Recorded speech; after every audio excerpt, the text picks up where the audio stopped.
What up? What up? What up? It's the Sports Mix. Big Kenny in the building. Got my man, Mr. Saunders in the building. And got Dean. I think Yeah. your mic. I think your mic muted, Dean. Got my man Dean in the building. My man. What's up, fellas? What's going on? Oh man, living life, brother. Yeah. Just take it One day at a time, huh? one day at a time, but loving it. All day, every day.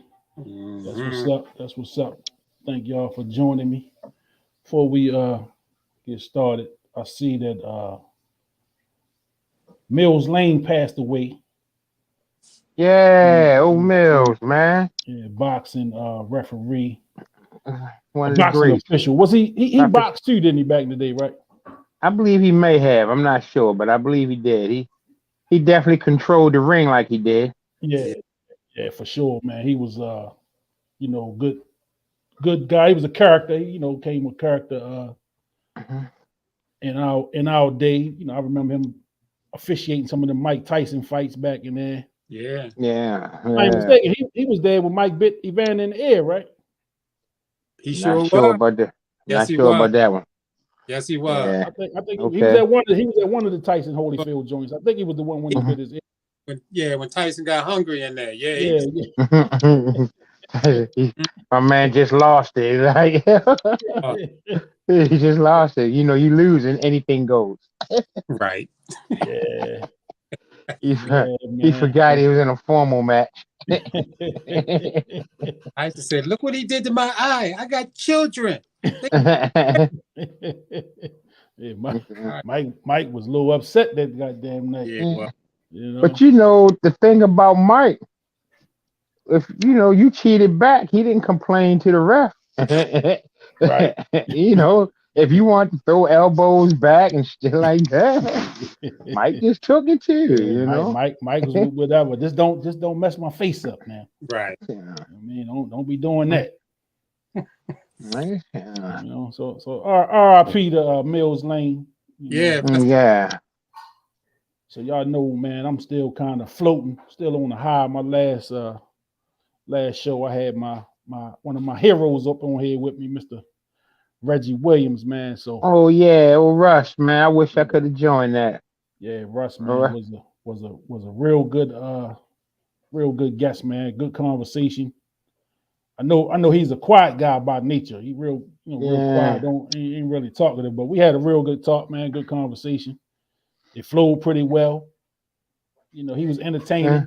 Told some good stories, man. So I, thank Reg for joining me, and he definitely said he gonna come back. Yeah, I He like to said he tell gonna him come he back. put some money in my pocket twice. I like to thank him. Yeah. He put money in my pocket twice. I was a hungry college student.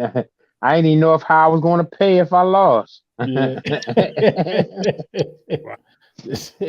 So you, I just felt that good about him. yeah. Well, he was somebody to feel good about, Yeah, man. and he invited me to an event, a black tie event he had this past Sunday Yeah, downtown, man, and I see. Try to get your little culture. I see. See, took you up by the Dundalk, huh? here we go. you, you, you, Put my gloves you, on, man. you really you ain't leave with anything that didn't belong to you, did you? Nah, just some Okay. memories. I just took some memories with me. That's it. Okay. Yeah. The Yeah, function. man. They down there missing pictures and plates and shit. nah, This nah, a little good. I was on my best What's, behavior. what's that hanging behind you? Is that a Reggie Williams poster? That was at the event. Yeah, that's the event poster. Is that the event poster hanging up behind you there, Yeah, bro? and I got the spotlight outside, letting everybody know the sports mix on. Yeah, my Uh, man. yeah. But the event, man, was real nice, man. Black tie affair. Good, He yeah. unveiled that he got a book coming out Yeah, I heard something like that. Yeah, and that's kind of what the event was about. Just kind of rolling out that the book is going to be coming out, and he did say he would come back on and talk about the book, and he said he just come on and chop it up, just talk some basketball stuff. So Now I know at one time he was coaching or had a like a travel team. Is he still doing that? Yeah, he ain't coaching right now. He had coached a couple of high schools over there in DC. Mm-hmm. I think they say he did some semi-pro and some junior college coaching as well. But right now he just kind of preparing for this book. Gotcha. Living the life, family man, and all that. So I guess we might as well go ahead and jump on in. So let's go ahead and jump on in, man. Well, before we jump into the big thing, I know we all Baltimore guys. Did y'all catch that Ravens game Sunday? Yeah. Absolutely. So I mean, it's tough. It's tough, man. It's tough to watch them sometimes. It's almost like they're reverting back to just Ravens football, man. It's just ugly. No real offensive rhythm. I saw a video this morning. I don't know if y'all seen it. What's the offensive coordinator's name? Greg Roman. He was leaving the stadium Sunday, man, and fans jumped on him bad. They jumped in his ass, man. I was like, God damn. Let me tell you something, man. I'm a former offensive lineman and coach, and I'm a firm believer that every play is designed to score if it's fully executed. Right. But some shit, I didn't understand that fucking trick play. I didn't understand that at all. That was the dumbest shit I ever seen. Your quarterback ain't completed any passes. What make you think the wide receiver is? Kind of tripped out. The announcer said he didn't check his stats. He didn't check the pros on Pro Shade. Yeah. He said Pro Shade ain't threw a pass in the neighborhood. He said no record of this man ever. Pro Shade. That's exactly what he said, Gene. He just exactly said. It was like 5 players there covering one. Yeah. Through it. And when he said that, Dean, I said, "Oh man, he just totally dissing my man." He said, "I checked high school, college. This dude ain't never threw a pass. Never threw a pass." Yeah, we said we checking practice film. We ain't seen a pass. Man, that play was just ugly. Yeah, it wasn't, man. And he threw it in the whole defensive backfield had a chance to pick that one. They saw that when they read that play in yesterday's paper. When they ran that play, man, I really looked at that play at showing how desperate Greg Roman was, man. Yeah. That was a level of desperation, man. All that crazy play. He's done. I think he's done, man. Yeah. I'm collecting gas money. I'll drive him out to Stanford. You know what I mean? Man, I'm gonna tell you, I think it's time for Harbaugh to go, man. I mean, and just because I think the Ravens are lacking leadership. And Harbaugh, to me, he's probably he's one of those, to me, is one of those coaches that kind of keep the culture calm. But, and I know with football, man, you need some dogs, man. You need somebody, some leadership that's going to get in people's ass. Yeah. And he ain't that type of guy, man. And he don't like those type of guys around him, seem like. I mean, man, we ain't had none that was least noticeable since Ed Reed and Ray Lewis. Yeah, I mean, them guys Slugs, gone. Them guys. Yeah. I don't know if it's anybody like, that just don't have that personality. Maybe in the locker room they might be that, but you'd have heard about it. They'd talk about. I don't see it. I mean, and now I haven't been to a game live, and I can only go by what the camera show me. But like, I don't never really see the team huddling together on the sidelines after it then came off the field and didn't score, didn't even move the football. I mean, I don't see it. And usually the cameras give you at least a little glimpse of everything that's happening during the game. Because you even seen Huntley when he came off the field go over to somebody and was looking at, the little tablet. I don't be seeing Lamar do that. And I don't see anybody to just gather the team and say, "Yo, man, let's get out here and do this, make a play." Right. So. Yeah. Well, it's tough to watch. It's tough to watch. And when everything was good, them guys look like they was having fun. They just don't look like they're having fun to me. Because winning is having fun. You have more fun when you win it. Yeah, but even the games they won, what I'm saying? They just look like they kind of going through the motions. Like they was excited Sunday when homeboy missed the field goal. You know what I'm saying? What was a 64-yard attempt? They lucky. Yeah. They lucky. He just ain't have enough foot in it. Yeah. He didn't have enough foot in it. I don't know. I think like I say, Lamar is a unique quarterback. He's not a Tom Brady. He's not that.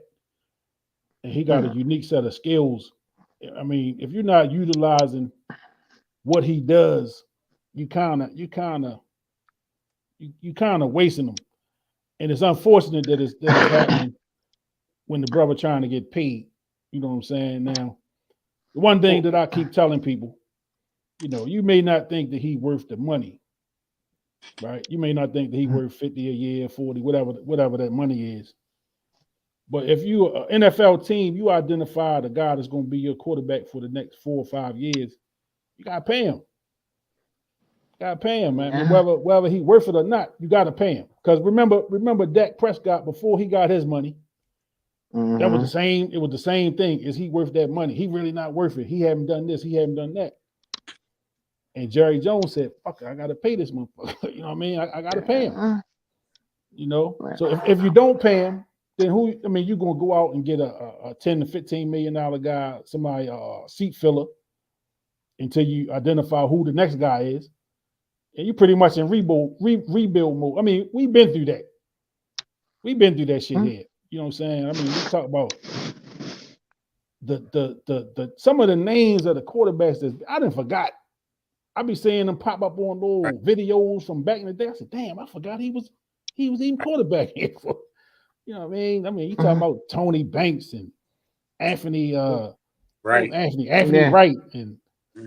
goddamn goddamn, I don't want to go through that shit no more. But to me, how bold? I try not to bring him up too much. That had it.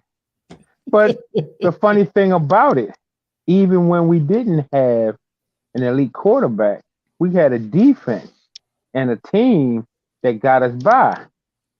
Because we still never really had no losing seasons. I mean, when we won with Trent Dilfer, all Dilfer did was just not turn the ball over.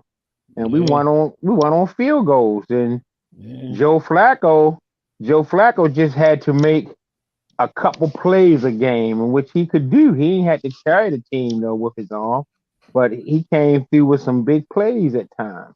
Yeah, and a lot of people don't remember. Excuse me, that 2012 season, man. They was playing like some shit in December. They backed into the playoffs. Yes, they did. And I mean, Joe Flacco went off on them. He had a hell of a playoff run. Yeah, man. But yeah, I mean, we definitely don't have that kind of defense no more. And I be getting a little offended when them national shows we talking about. Well, the Ravens are known for defense. I said, man, y'all ain't been watching, and we ain't been known for defense for goddamn. I mean, when did Ray and them walk up out of here? Yeah. 6, 7 years ago, 8. But I mean, Oh, but that's 2012. been it's been 2012. Okay, but that's 10 always years. That was that's it. been our mo. That's been our mo since we became the Ravens. Was defense. But we ain't been that Ravens.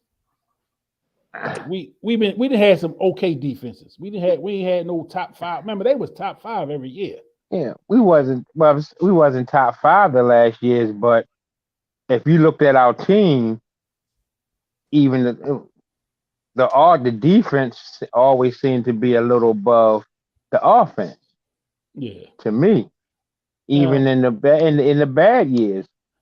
I mean, because I don't think the defense is playing horrible this year. It's just they playing when the bad. shit not They playing bad, man. You know, to me they playing bad because the thing I see when the Raiders is okay. We can't get to the pass, so we giving them too much time to pass. Mhm. We not covering. We pay, they paying Marcus Peters and Marlon Humphreys all this money. Man, they couldn't cover themselves with a blanket, yeah. I mean, all they try to do is strip the ball once the guy catch it on them. They ain't playing no real coverage. And the Peters is safeties, done.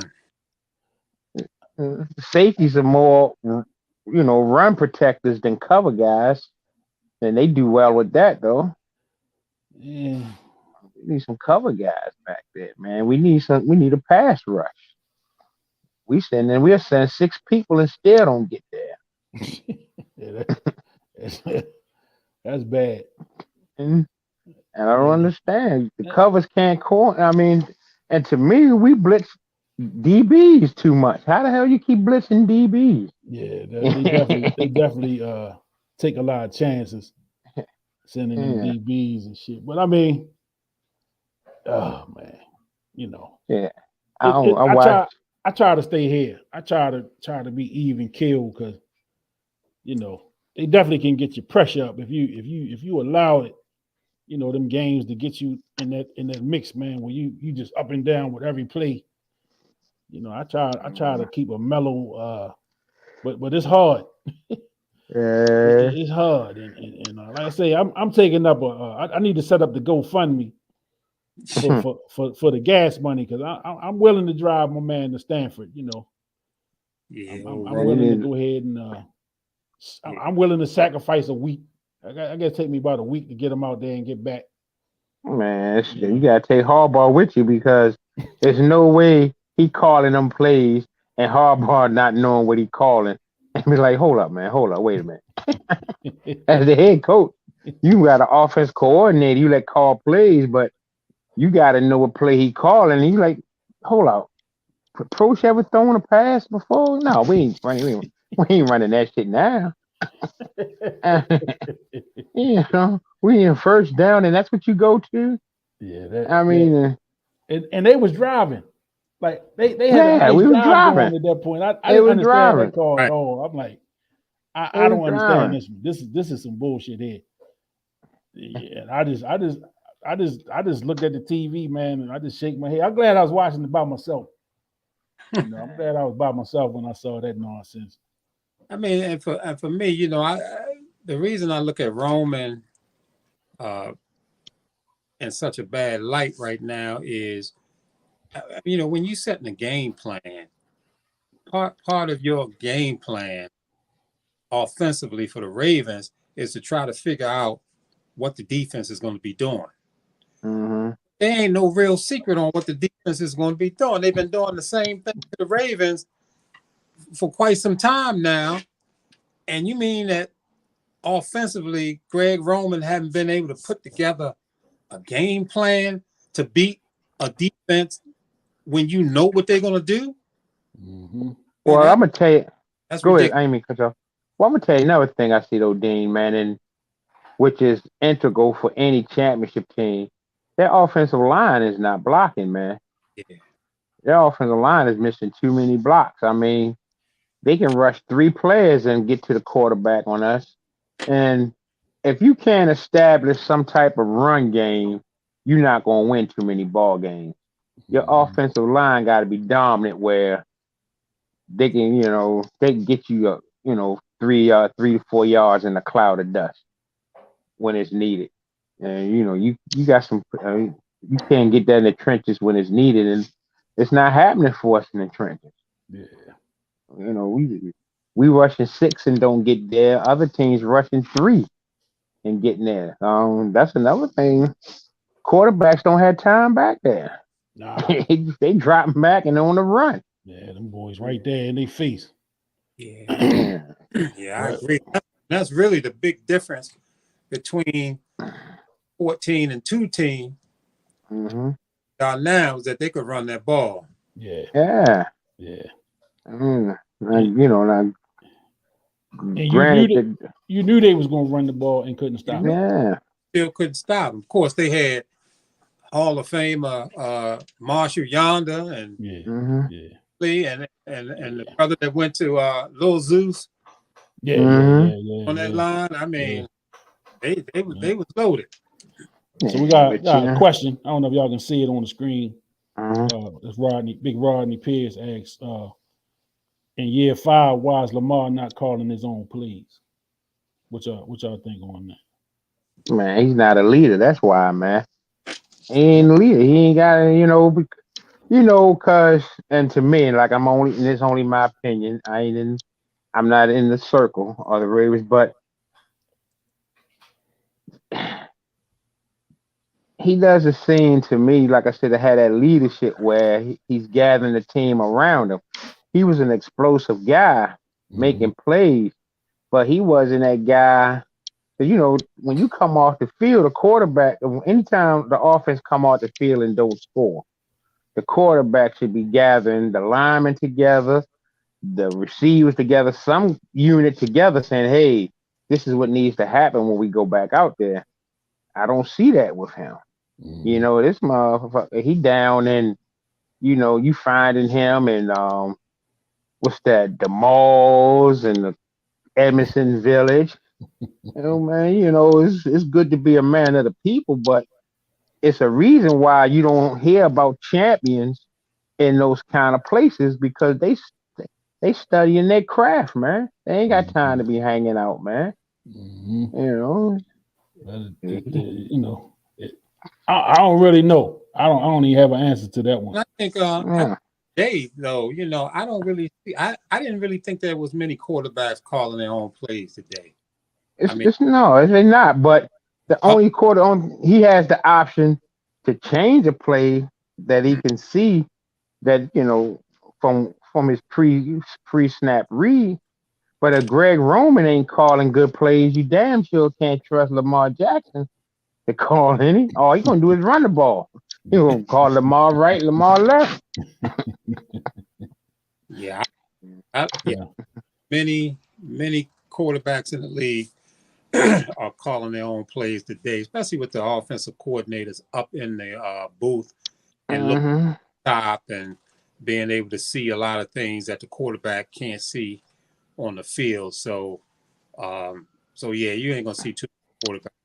I would say, other than Brady, Peyton Manning was probably the last quarterback they allowed. Yeah, you might call plays. Yeah. Other than Tom Brady out there. But even now, you see Brady go to Leftowitz and talk about stuff. Yeah. Right. Now, I don't know what they talking about, but at least they talking. Right. I don't see that. But I'm saying, watch the Ravens game. I don't see that interaction with Lamar and coaches. Yeah. I see him just go to the bench with his head down, patting his chest, talking about my bad and shit. My bad. Well, we ain't gonna say it. We ain't gonna say it for the next couple of weeks. Yeah, but I'm gonna tell you, Huntley gonna take his spot, man. No, I doubt that. Huntley gonna. I'm gonna tell you because I always felt since I seen Huntley that he was a better passer. Now, what promoted Lamar, I think, over him was the explosiveness that he had to make plays out of the pocket. But teams done shut that shit down, man. He ain't doing them explosive runs no more. And now with all these injuries, hip and knees, that's going to stop him from running a whole lot more. So you take his legs away, and you just depend on his arm. He's an average quarterback now. He's average, and Well, he might be slightly below average if you're not paying him running. I think Huntley threw a prettier pass. I'll say that. It's The a tighter spiral looked a spiral. little better. It's a tighter spiral, and you can see because my question with Lamar was he didn't have enough arm strength to throw the out pass. And what's going to happen? Defenses, that's the only passes they really allowing him to, as far as to hit the receivers, are those out passes. And he'll take a chance trying to hit, Mark. That's why I think Mark Andrews is always open because they're going to give you the middle. They just don't want you to get those out passes because them out passes can lead you up the sideline because there's really no help from the other DBs depending on the coverage. Yeah. And Lamar doesn't have enough arm strength to get it out there. And if he roll out there, you bring the whole defense over there. You seen Huntley come straight off the bench and throw that pass. He came. It's his first pass. He didn't even warm up, but he came straight off the bench and threw that out pass, and he moved the ball.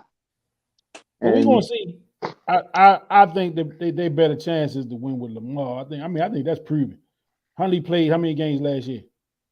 4 or Played 5. a couple of games. He didn't look bad, but He didn't look bad, but they didn't win none of them games either. give him, yeah, But now, I think, I think, he's got a little more experience behind him, and I think he feel comfortable. I think you're going to see a better passing team. That's what I think. He give him some time.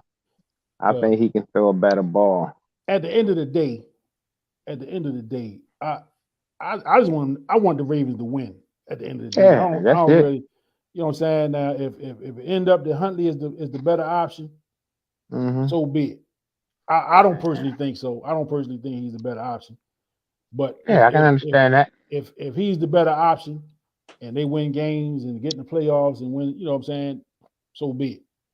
Because at the end of the day, as long as I'm living, I'm gonna be a Ravens fan. I'm not going, I don't switch off like that. I'm ride or die. So I'm gonna be here whether he here or not. You know what I'm saying? Absolutely. So he said, who was this? Rodney. I think Rodney Pierce said, bring Peyton in as the OC, send Roman to Stanford, and ease Harbaugh out. Yeah, I'm taking up a collection, to drive Greg Roman on out to Stanford. I don't even know if he got the job yet, but I'm gonna drive his ass on out there. I leave him over there, on the beach. What's that? I think Muscle Beach and shit. I think the whole staff got to go, but the question is, who do you replace him with? That's always the question. Who you gonna replace him with? Yeah.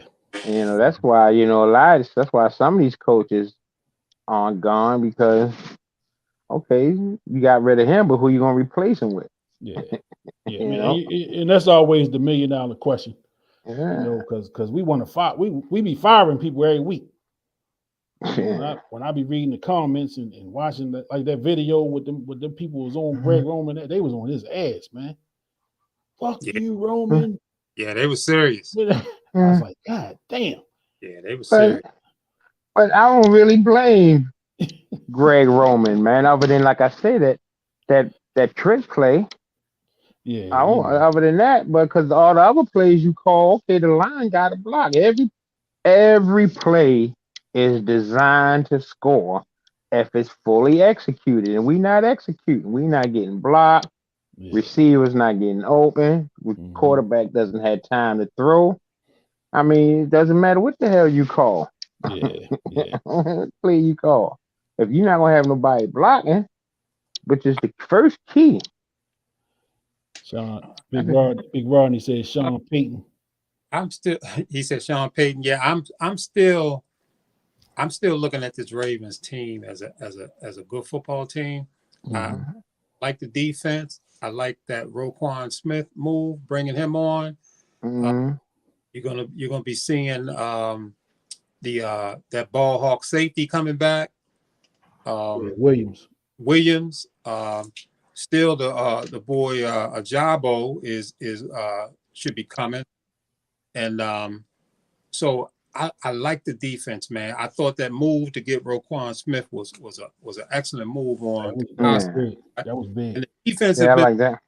they've been performing, but I still think that this offense. I'm upset that Lamar got a little hurt, but I think he needs to rest because he is banged up. He got a lot of injuries, hip injury, knee injury, the ankle injury that he had last year. He's definitely not as fast as he used to be, and as he used to be. And so I think, and then he got muscled up. I think that might have slowed him down a little bit too. But I'm still liking this team.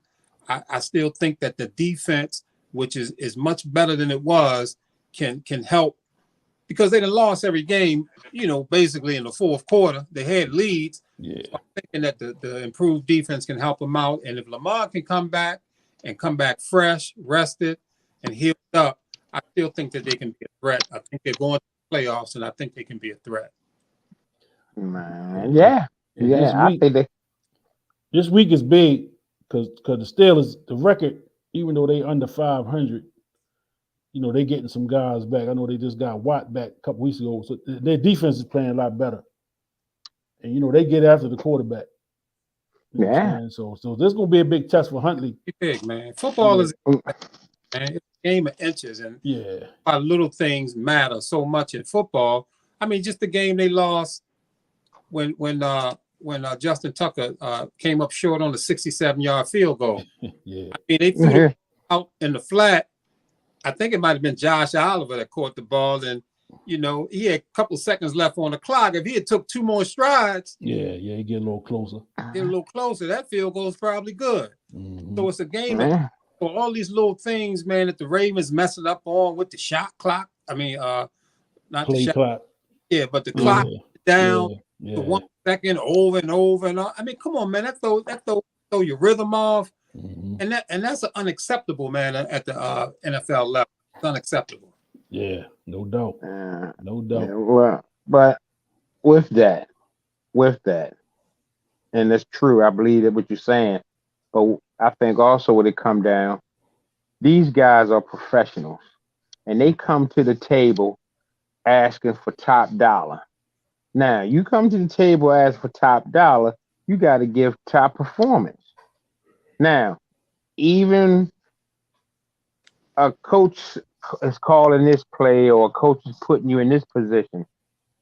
Once you don't reach this professional level, it's some shit that you should see on the field yourself and say, hey, this here, we got to look out for this.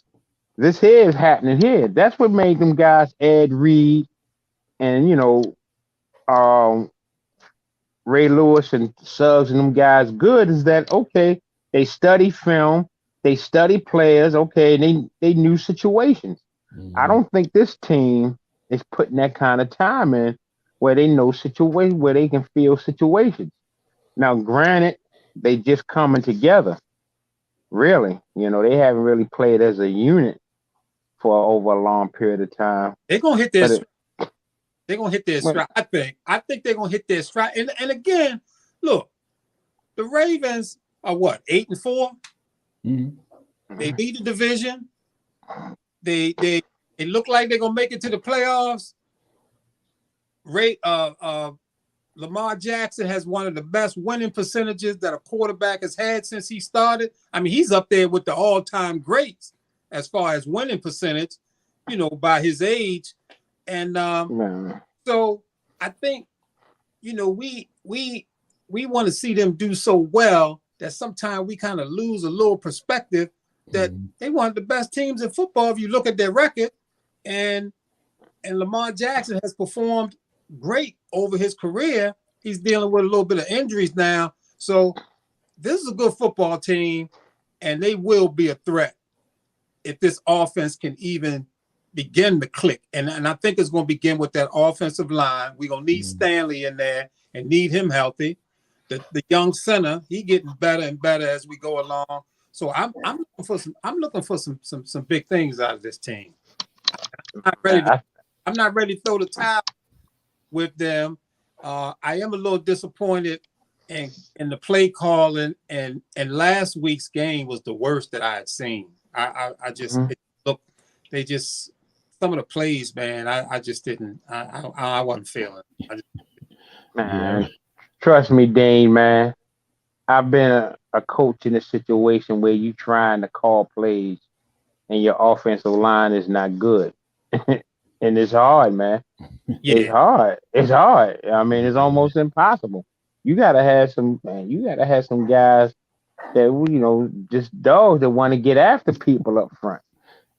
And we ain't got that. Stanley, I think he's done, man. He ain't played a full year. What, the whole time he been here? It's been a while. Yeah, He ain't played a full year. I mean, and it's not his fault he getting hurt, but that's sports. Injuries is a part of it. But after so many injuries, it's time to say, let's move on. Yeah. Yeah. Hey, Dean, big Rodney said he with you on the stats, but put the purple Kool-Aid down, brother. What's up, Rod? All right, we're gonna revisit this Ravens team. They go deep into the playoffs. We gonna revisit this. Yeah, how much them stats don't mean a whole lot, man. And man, man, need to perform in the playoffs, and then another thing, they keep talking about the Ravens record is. I mean, the teams that we play down the stretch got losing records and all this kind of stuff. We should have beat Carolina. We should beat Jacksonville. These teams, man, look, ain't no should nothing in the NFL. Everybody come to that field ready to play. This is the NFL. Only are the Ravens having trouble with some of these teams. A lot of teams are losing to teams that you expect them to win, to beat. And this is the NFL. And as soon as you start putting that in your mind, we're going to beat Jacksonville. Oh, Carolina. We're going to beat them. It's a game of inches. And that's some loss right there with that mindset.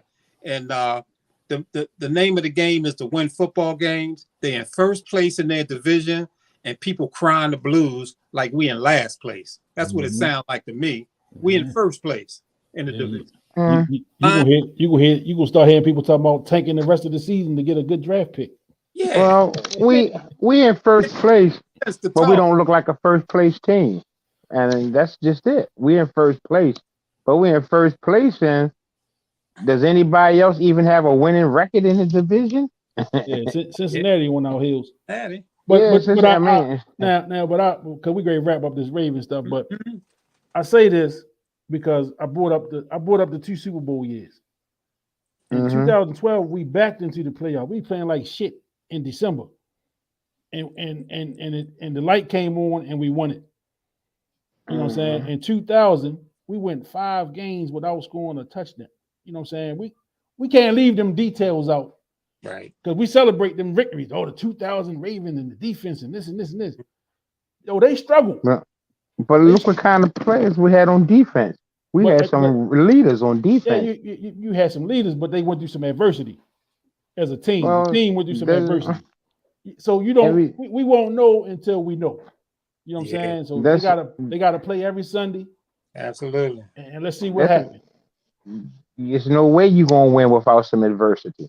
I mean, there's no team that has won anything that hadn't went through some type of adversity, whether it was injuries, whether it was the climate and culture of the team at the time, whether it was, finally just coming together, because you guys who play sports and you know that you can put 5 all-stars, you can put 11 all-stars out on the field, but if you put 11 guys out there that just want to play hard together, they can beat an all-star team. Yeah.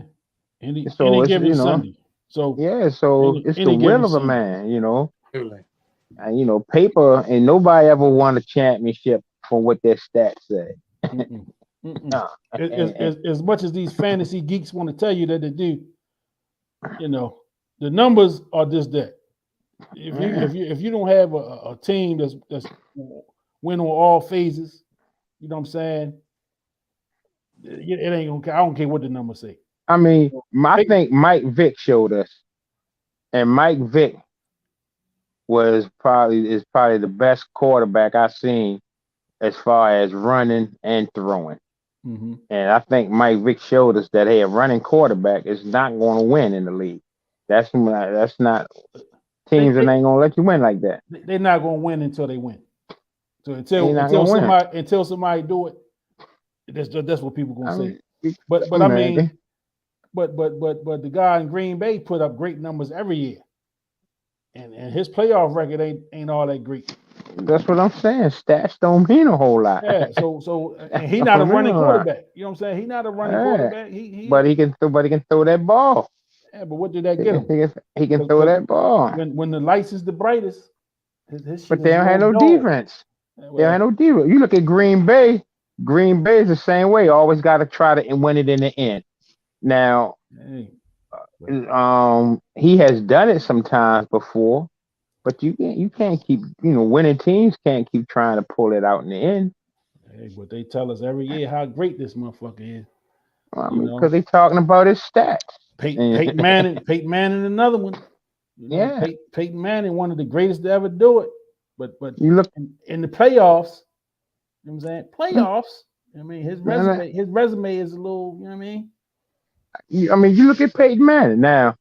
To me, Peyton Manning is a better quarterback than his brother, but his brother got 2 rings. Peyton got 2 too. They tied up. Peyton got 2. Yeah, he got one with the Broncos. Oh, okay. Remember, he was supposed to get one the year that we got one. Yeah. And motherfucking Jacoby Jones and Flacco went what about 80 yards? Yeah. I don't know who the DBs was that because he ain't played in the league since, have he? Probably not. Giving up that play. Well, they was taking advantage of old Champ Bailey. Goddamn Torrey Smith was lighting Champ Bailey ass up. Yeah, he was. Yeah. I was like, damn, Champ. I mean, right. Champ just went in the Hall of Fame too, didn't he? Did he? A couple years ago. Have, Yeah. I mean, he was legit, but he was, Torrey Smith got in his ass that day. Yeah. Darrell Green was the only DB to play past his age. Yeah. Darrell Green was fast for no reason and shit. Yeah, and Darrell Green, he's the only DB that went out still holding down at his at the same high level. Yeah. Them other DBs, Champ Bailey, the dude from Josh Norman and all them other dudes, man, they wind up having to get burnt before they call it quits. Yeah. Damn, get beat bad. Yeah. With Josh. Let's switch gears. Mm-hmm. Let's talk about what everybody talking about. The news of the hour. Old prime time Deion Sanders, Coach Prime as they call him. Coach Prime packed his bags up, taking his show over to Boulder, Colorado. Yeah. Now he's leaving Jackson State, and here on the Sports Mix, well, we was championing that shit. We was championing his move to Jackson State, and if I ain't mistaken, all 3 of us are HBCU graduates. You're an HBCU grad too, right, Landon? Yeah. Yeah, so we all HBC. So we know the importance of what he was doing for HBCUs.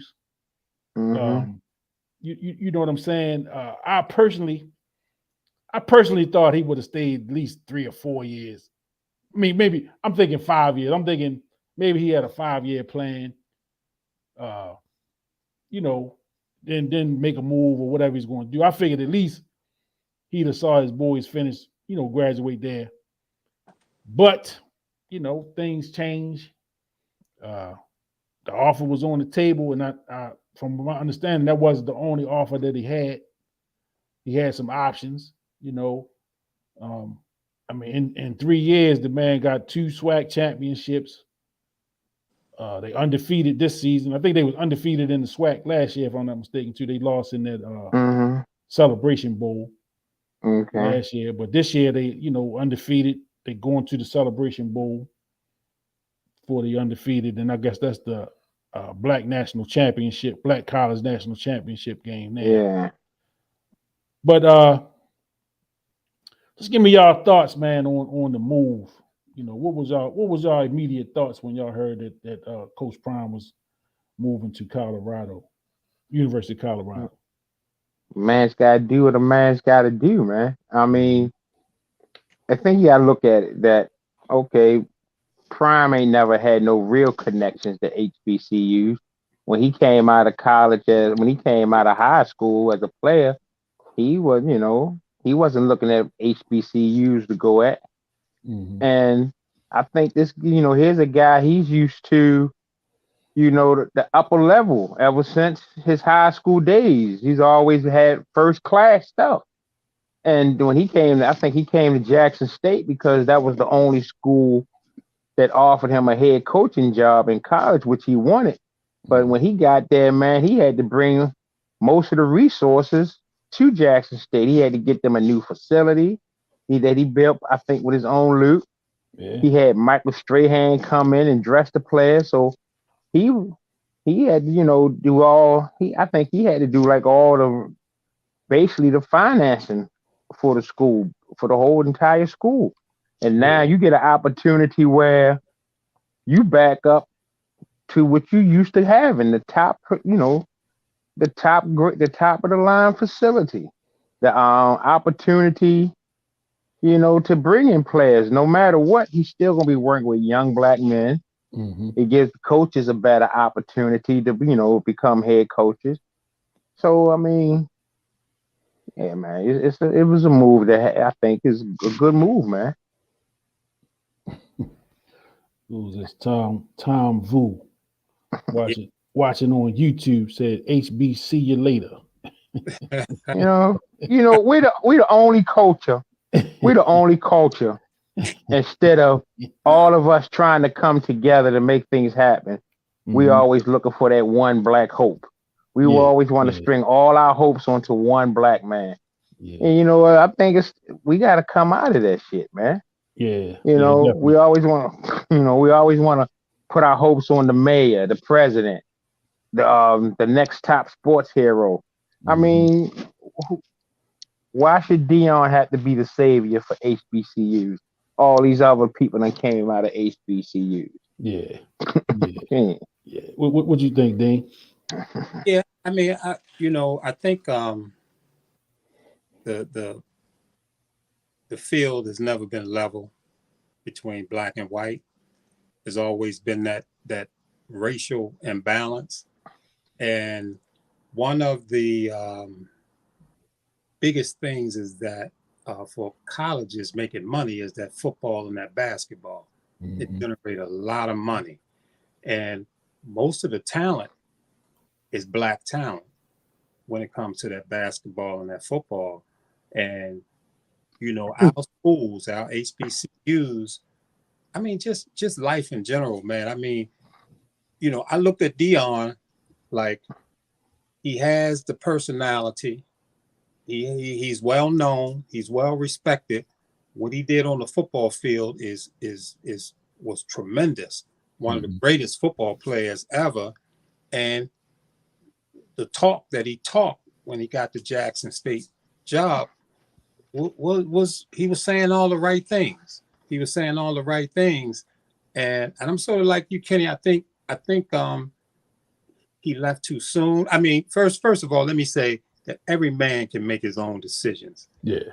And he has the right. I ain't going to get in anybody's way on any kind of decision that they make. And I'm not mad at him for making decisions that he made. But I've always been one of wanting to, we could make our own HBCUs rich. We can bring in money just with our talent, and football is a harder challenge than maybe basketball, because I always say if them 5 brothers that went to Michigan and went to the national championship 2 years in a row had went to a HBCU, automatically that school would have been raking in big time money, because there's only 5 people on the floor for basketball. So you can flip basketball quicker than you can football. But Deion was saying all the right things, and at the end of the day, a man can do what he want to do, and I'm not knocking Deion. But if you look at it from a certain perspective, Stevie Wonder had a song out called "Rocket Love." You remember that song? Mm-hmm. Yeah, you took me right into the market, gave me a star, Gave me a star, and half a mouth of heaven. You dropped me back down. Dropped me back down to this cold, cold world. And Deion at Jackson State in that view. And I mean, and even though it's not a negative view of him, but it's just a reality view of what I see, is that there was some rocket love going on there with Jackson State. And Colorado came in and we talked about it. We knew because of the impact that he was having, he was getting these recruits coming there. We knew they were going to throw the bag at him soon. Oh, yeah. We knew they was going to come after him.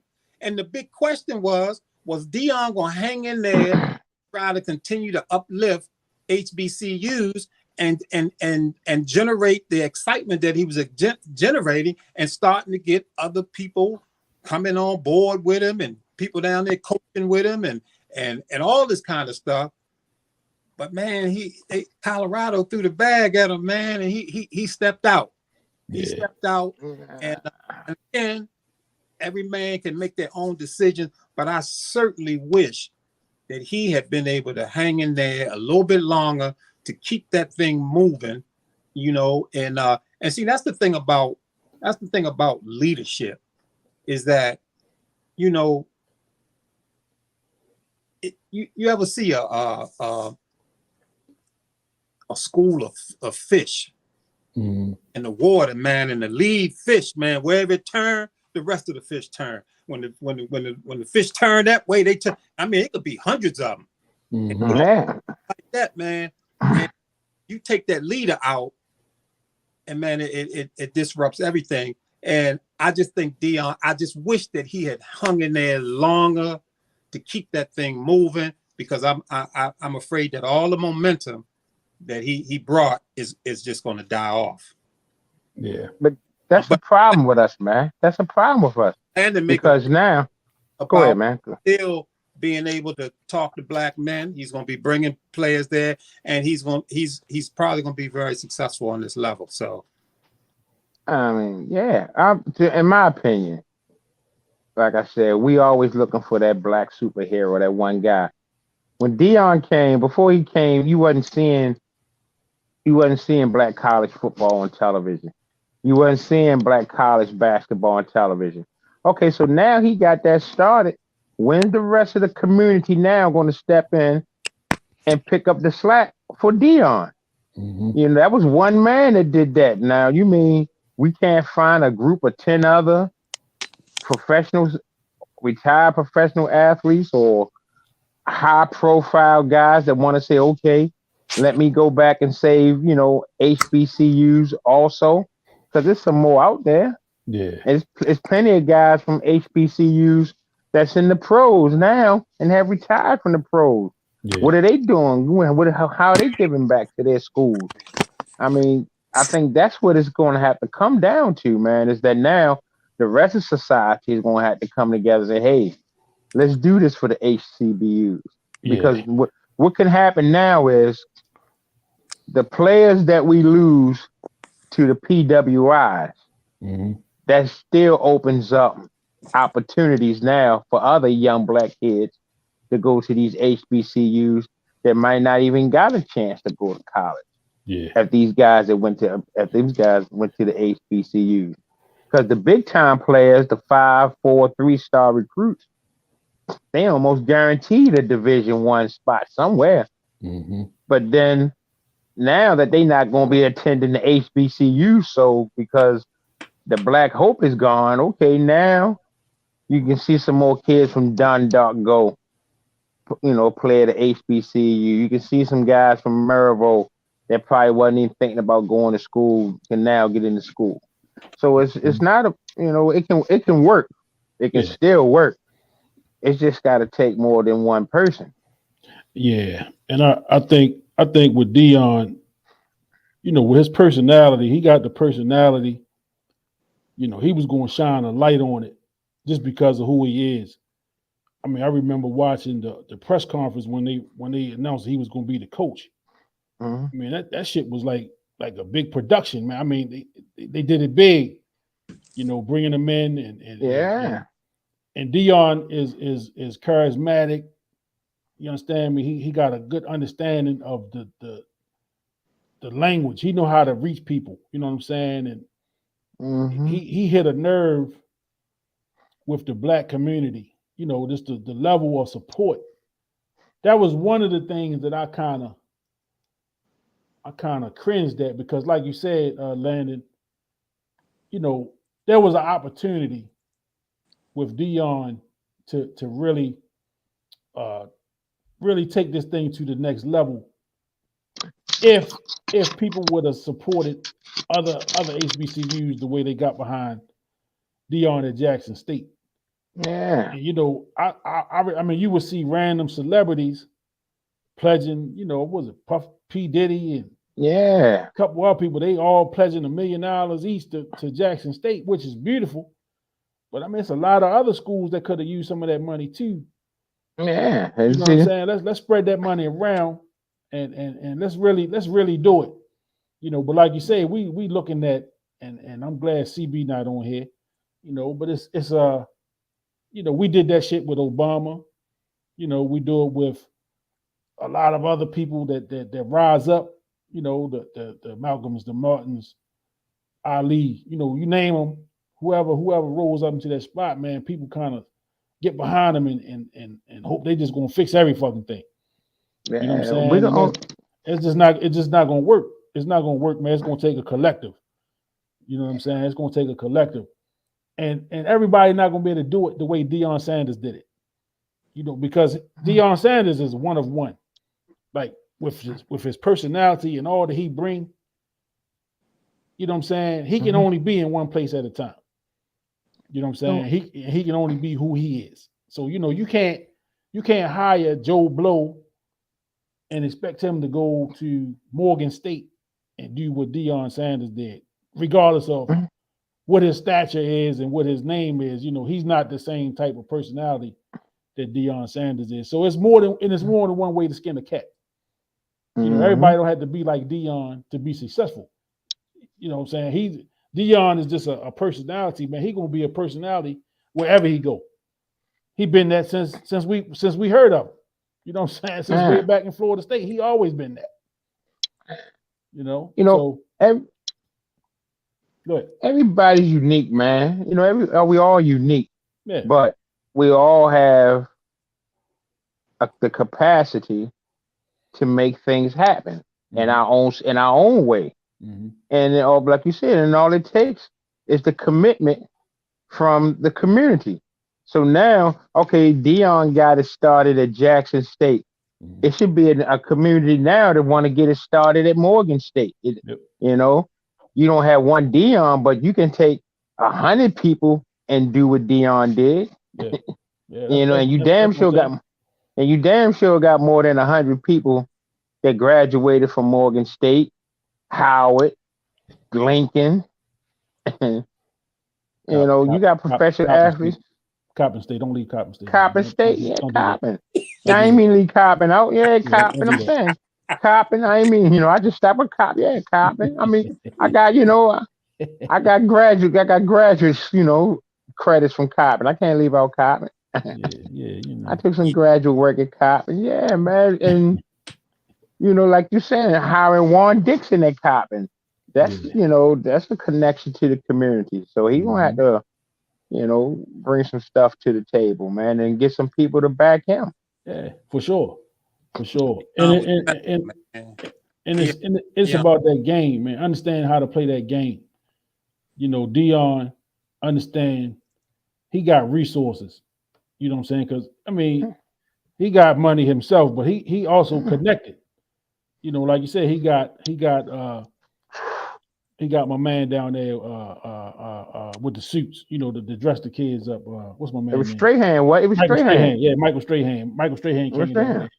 He getting his Michael guys. Strahan dressed good. I seen video with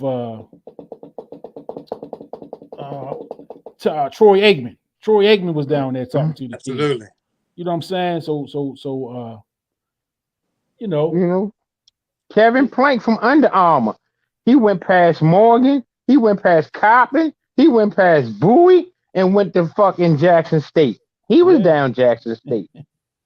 You know, and he passed the 3-4. You know, HBCUs right in his backyard. I mean, because everybody just wanted a piece of that glamour. Yeah. And, you know, instead of trying to make something happen on our own, Kevin Plank could have did the same. He could back, even though he's a Maryland graduate, he could use some funds to back, the HBCUs here. Is he even giving them sneakers? Is he giving them sneakers? At least? Right. Yeah, Deion just had what it. He has it. He has that it factor on the field, off the field, on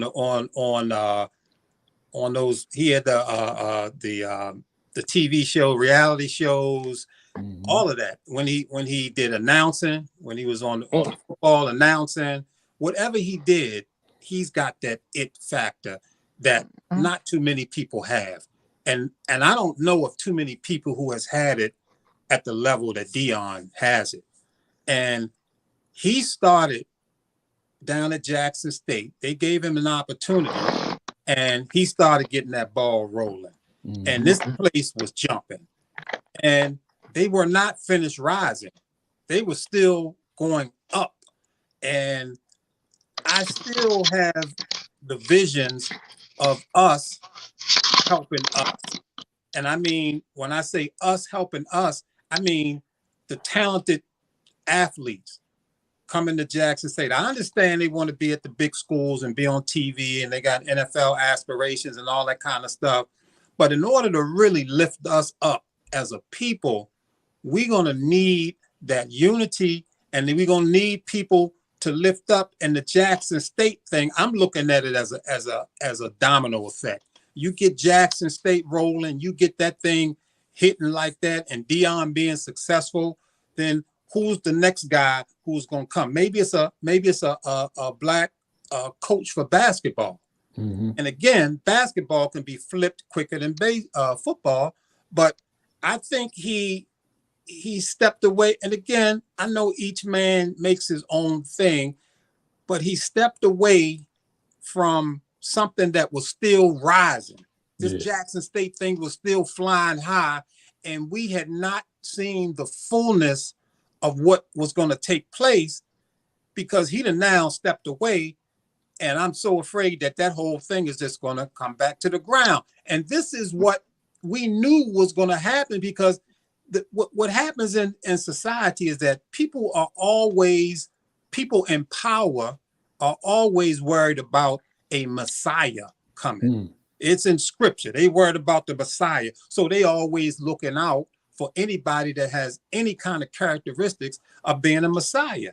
Deion carried those characteristics. He had it. He know how to get people. He even had white people down there helping.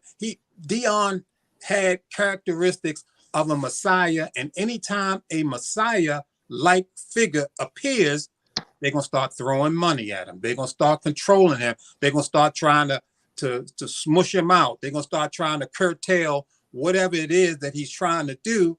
And this is the first bag that they threw at Deion, and he took it. He ain't, he get a Power 5 school, throw some money at him, and he roll out. And to me, when you see somebody like a Cornell West talking black this, black that, black this, but he up teaching at Harvard or wherever he teach at, and not at Howard.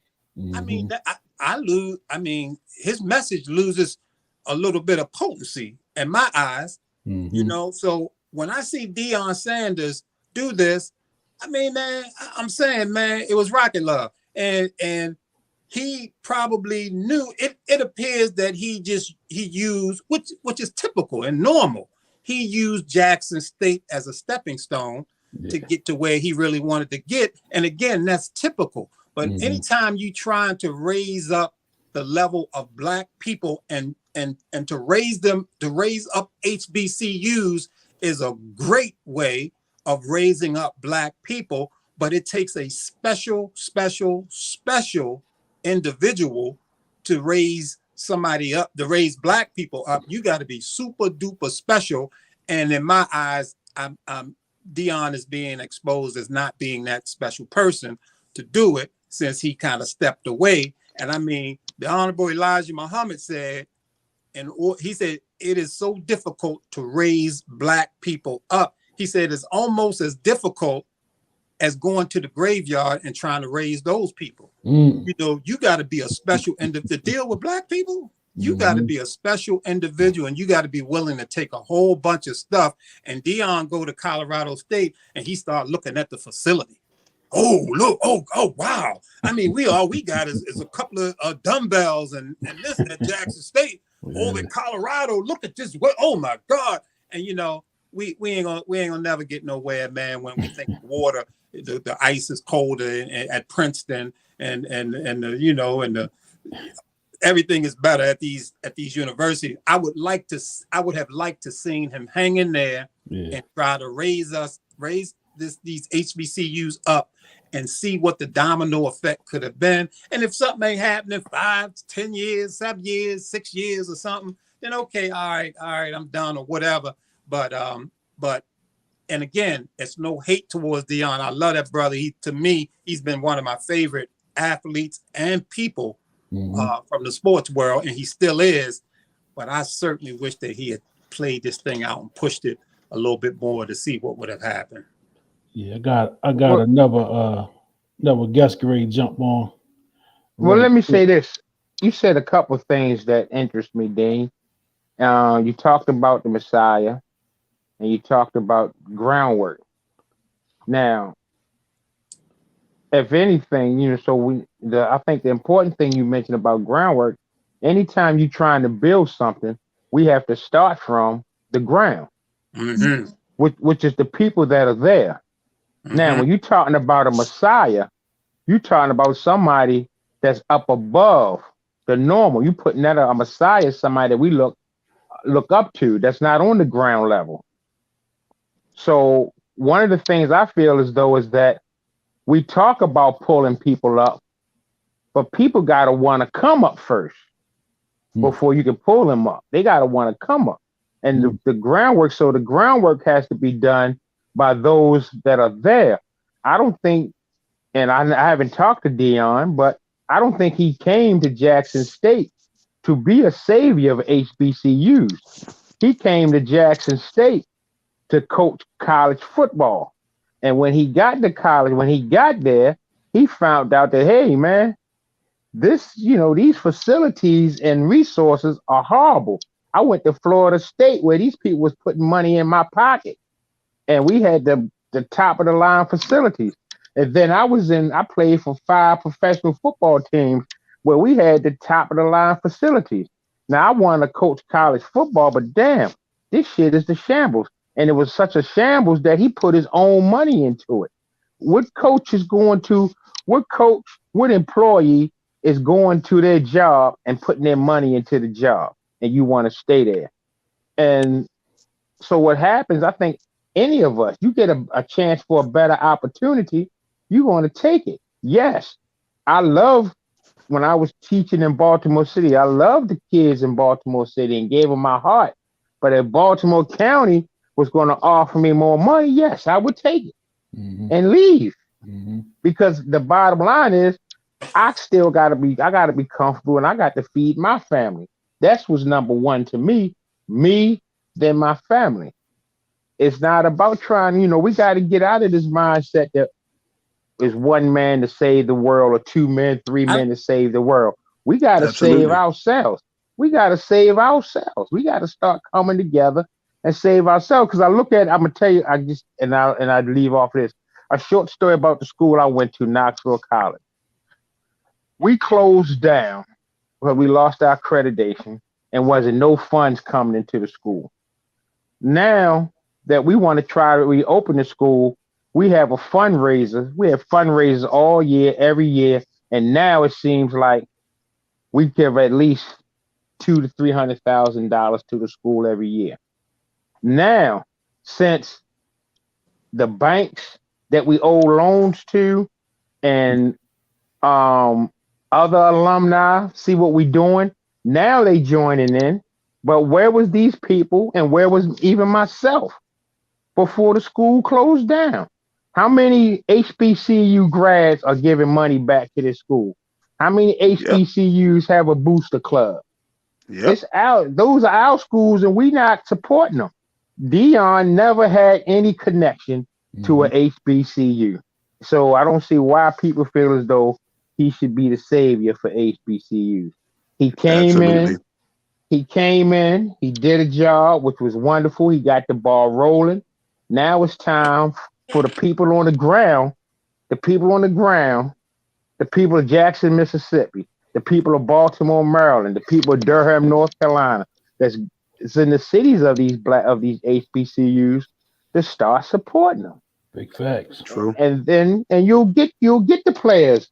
You know, if kids from Baltimore see, you know, companies from Baltimore and adults from Baltimore pumping Morgan State, they'll want to go to Morgan State. If they see them pumping Coppin, they'll want to go to Coppin. But I don't see any Morgan grads and Coppin grads and Bowie grads stepping in and making a presence felt in the communities. So, yeah, you're going to lose these kids. I mean, the white dude from Gilman, he go down St. Francis, start spreading money and take St. Francis from a really not having no football team to the top team in the nation. Yeah. And then he get all kind of support. The black dude was there. He wasn't getting no support. Because he ain't had no money. He ain't had no money. he had my money. Yeah, that's They say now with Deion going to Colorado, say his coaches' salaries done increased 100%. Yeah. So what about their families? They supposed to keep, he's giving now these black coaches an opportunity to get recognized and coach in the Power 5 conference, where if they stayed at Jackson State, they wouldn't have got that kind of exposure. They didn't need a part-time job. They stayed there. They'd been working at the Walmart or some shit, man. They probably was working. They probably did have part-time job. If they was only making I think they were only making like $50,000. And you figure, and you guys probably coaching, now as a coach, you got to buy shit for your players, give them rides that cost you gas, feed them. You got to still, if $50,000 ain't a lot of money if you got a family. Shit. How much they was paying Deion at Jackson State? I think they say like $300,000. I think it's maybe $500,000 down there. Something like that. 300. I think it was 300. It was 300. I was going to say, I don't think he was making that down there. Yeah, he probably wasn't making 300. Let me introduce my guy first. My man Cab joined us. How you doing, my brother? What's up, Cab? Hey, yo, what's up, fam? What's going on? What's up, baby? I ain't see you. I had my phone down. What's going on? Yeah, what's up, big cuz? We cousins. Yeah, that's my cousin right there. Everybody connected. Everybody connected some kind of way. You already know. Big Kenny was good, brother. We were like teenagers when we met. Yeah, no doubt, no doubt. Yeah, yo, just to jump on real quick, the whole thing with Deion, man, like I was listening to a lot of people talking about it and all of that. Deion needed to get a coaching credit with a college to get to that Power 5 that he was trying to get to. Because remember, at first, they had all the rumors about Deion going to Florida State. So, he had coached lower league and he coached Sador up in high school. So what he did was the whole time was Deion was using this to move up into that Power 5. What he did was he did something that America wasn't expecting. With the whole Black Lives Matter movement happening, and when he went down to the HBCUs, Deion used his star power to bring all of that power down there. What he started to do, and what he was talking to, like he talked to Ray Lewis, he talked to Ed Reed, instead of going back to Miami and coach, come down here to these schools and coach these kids. You got Eddie George down there who's doing it. Ty Wheatley was doing it and all of that. If they take and take the momentum that Deion had and started and bring those names, those big black names that came from the NFL and brought it back down to the HBCUs, that's what gave it all that recognition. He did something crazy when he was able to bring in the Travis and 4-stars and 5-star players. That was crazy because that's why Nick Saban was so pissed because Deion took players that they've been paying for years and put them down there. That's why he made that thing about Travis. Well, Travis got $1 million. And like Travis told him, if I got $1 million, why is my mother still living in a 2-bedroom apartment? Right. But the whole thing was he gave America something to do. Like, for instance, like you said, he took that little bit of money that he took to go down there and coach. He got a whole new facility down there. He got whole new football fields down there. He's selling out everywhere. Everybody is seeing black football on a national stage now. Growing up, Jerry Rice's was down in Mississippi Valley and all of that. Grambling was the only, like me growing up, Grambling, Bethune-Cookman and FAMU and a couple other schools was the only thing that I heard about. Right. Because of the simple fact that you had Eddie Robinson who was there and his star power was there. But when those Power 5 schools started giving that money out under the table, and you couldn't draw that black college kid down there anymore. Because one of the prime examples that I laugh at all the time, if you ever hear the Eric Dickerson story, how he went to Oklahoma, and they gave him that Camaro, and he was saying, "Here I am at SMU driving a red Camaro that Oklahoma gave him, and brought his grandmother's house and paid his house, but he decided to take the money and run, and there was nothing that Oklahoma could say, because they'd have got their stuff caught up." So what Deion did was, like I said, that star power is a big thing to look at. When you can take your name, throw it out there, and like Deion, remember when he called out all of those NFL teams that did not come to his pro day, to the HBCU pro day, and then what they started doing, everybody was there. Everybody showing up because you got called out when he wasn't calling nobody out. A lot of those teams or coaches that was down to HBCUs didn't have the power to do it. Even like Eddie George, as great as Eddie George was in the NFL, he's not vocal enough to be like Prime. Right. Prime is a voice. Prime is a character. Like he said, you have Deion Sanders and you have Prime. Prime is that dude that's going to show up and he's going to put you on blast because he doesn't care about what you think of him. But he did everything he did for them kids. Yo, you can't be mad at that. So him going to Colorado, and I heard somebody say this earlier, if it was about him bringing 5 stars and 4 stars to Jackson, why is he taking them to Colorado? He's taking them kids to Colorado because he's giving them a better opportunity to get noticed. We got to see black college kids playing on TV now that may not have had the grades to get there to play in them Power 5s, because Deion put them there. You can see them now, and then because America moved differently because of the Black Lives Matter movement. That's why a lot of this stuff is on TV as well, and that's why, like y'all was saying earlier about Under Armour and all of those places are now throwing money around. And Landon, like you said, something that you said that was profound, bro, was the fact that we don't pump up the Morgan States. We don't pump up the Bowies. We don't pump up a lot of, like, just how I used to look at how powerful Maryland was in basketball.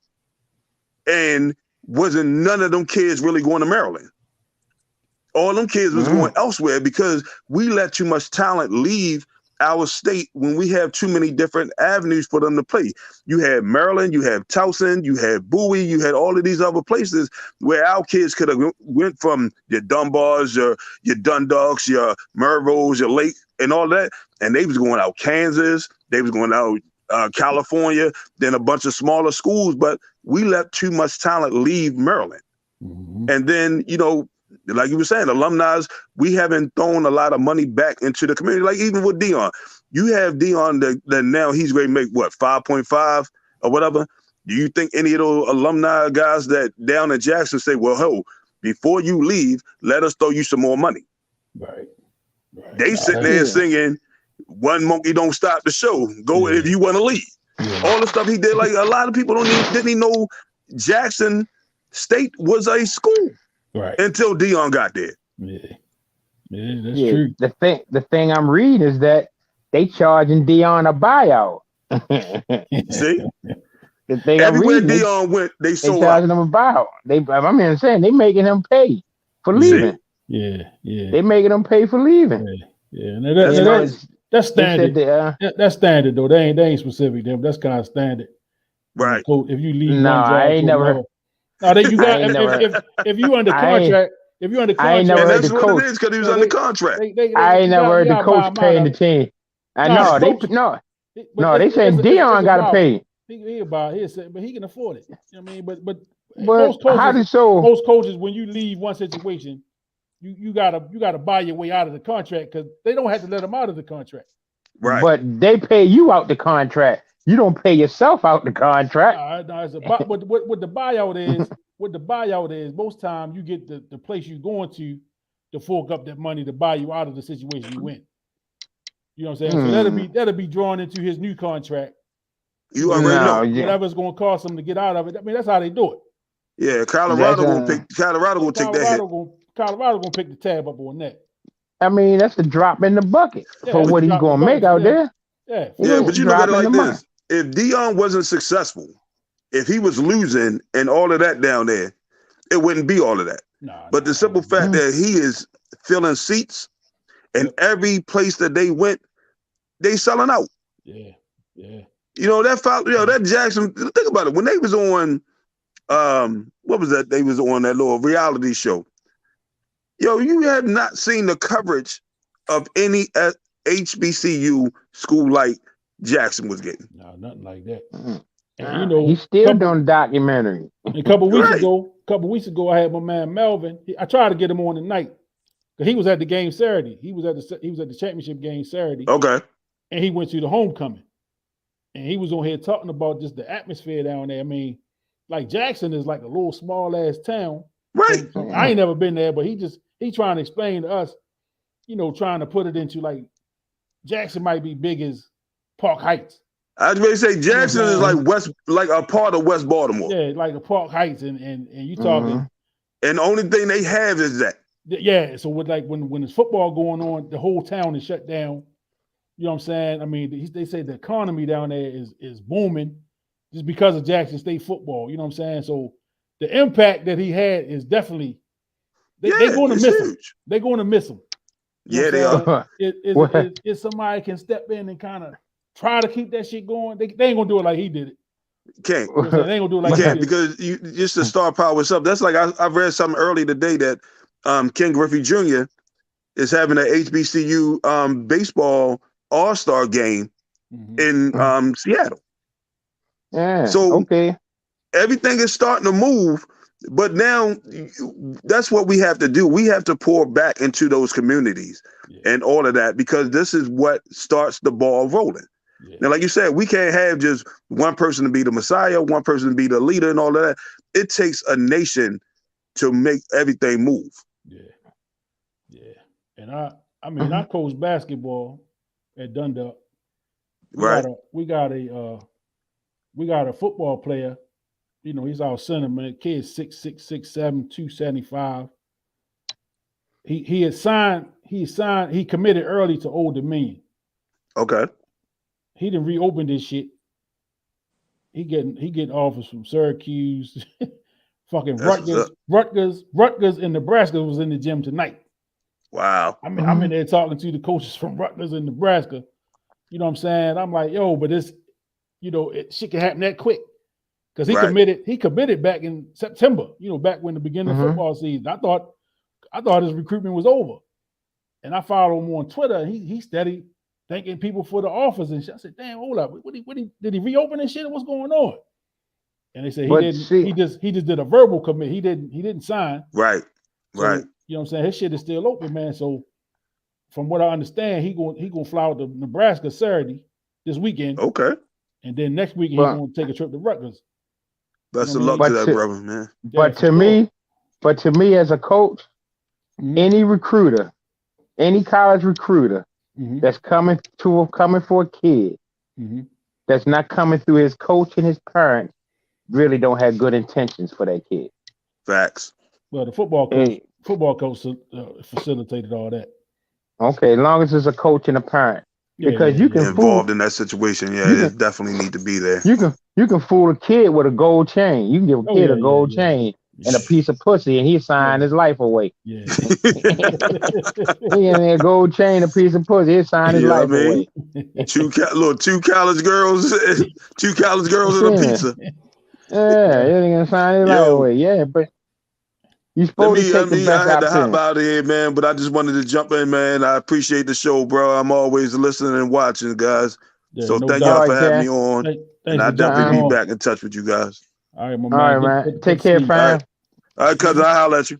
Bet. Yeah, man.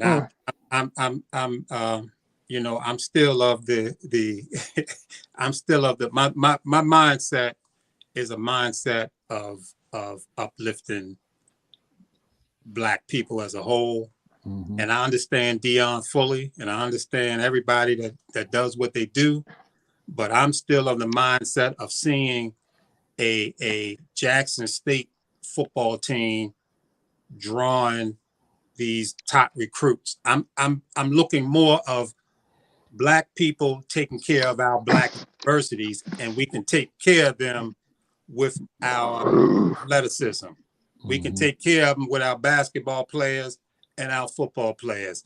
And there's no doubt that if Black kids went to any HBCU in basketball, they can make them national champs just on the talent. Same thing with football.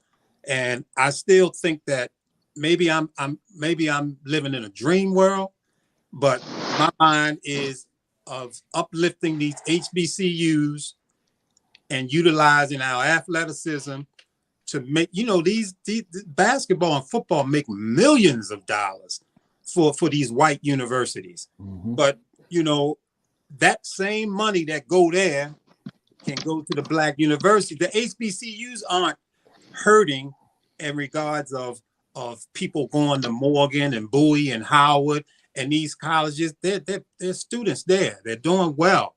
The university, they're doing pretty good, but still to be uplifted to a level of where they could be, we're nowhere near where we could be because we all go to these other universities and make them rich and turn our back on our own university because the weight room ain't looking good, Yeah. or because he can make $300,000 at Jackson State. He probably getting a pretty good amount of money for his pension, and he got other money coming in. And I think his wife is balling too, but he'll go there for the 5.5 mil, and he can live good, and a few people can live good. But if he stay at Jackson State, and you could see all the domino effect of him being there. And, you know, I hear you all talking about all these players and Ken Griffey Jr. doing this and all of this happening and everybody adding in this money, P. Diddy and all this kind of stuff. That's what you call a movement taking place. It's in motion. It's happening. Now they throw a little bag at him, and all this progress and all this thing happening is going to come to a screeching halt because he got a nice weight room at Colorado, and he got a nice bag of money, 5.5 million, and everything that he's done is just going to come to an end. I'm of the mindset that, you know, if Deion was a little bit different, if he was a little bit deeper, if he was a little bit more committed to Black folk and the uplifting of Black people, I think that movement could keep going. He could keep making progress, and you just don't know what could have happened because the guy he's got what it takes to keep this thing moving. And you ain't gonna find Deion's just walking around. Mm-mm. You ain't gonna find a kind of guy like that just walking around. And I don't care, you know, Shannon Sharp, he went to a HBCU. He ain't got what it takes. Ken Griffey, I don't know where he went at, but and yeah, we need all of them.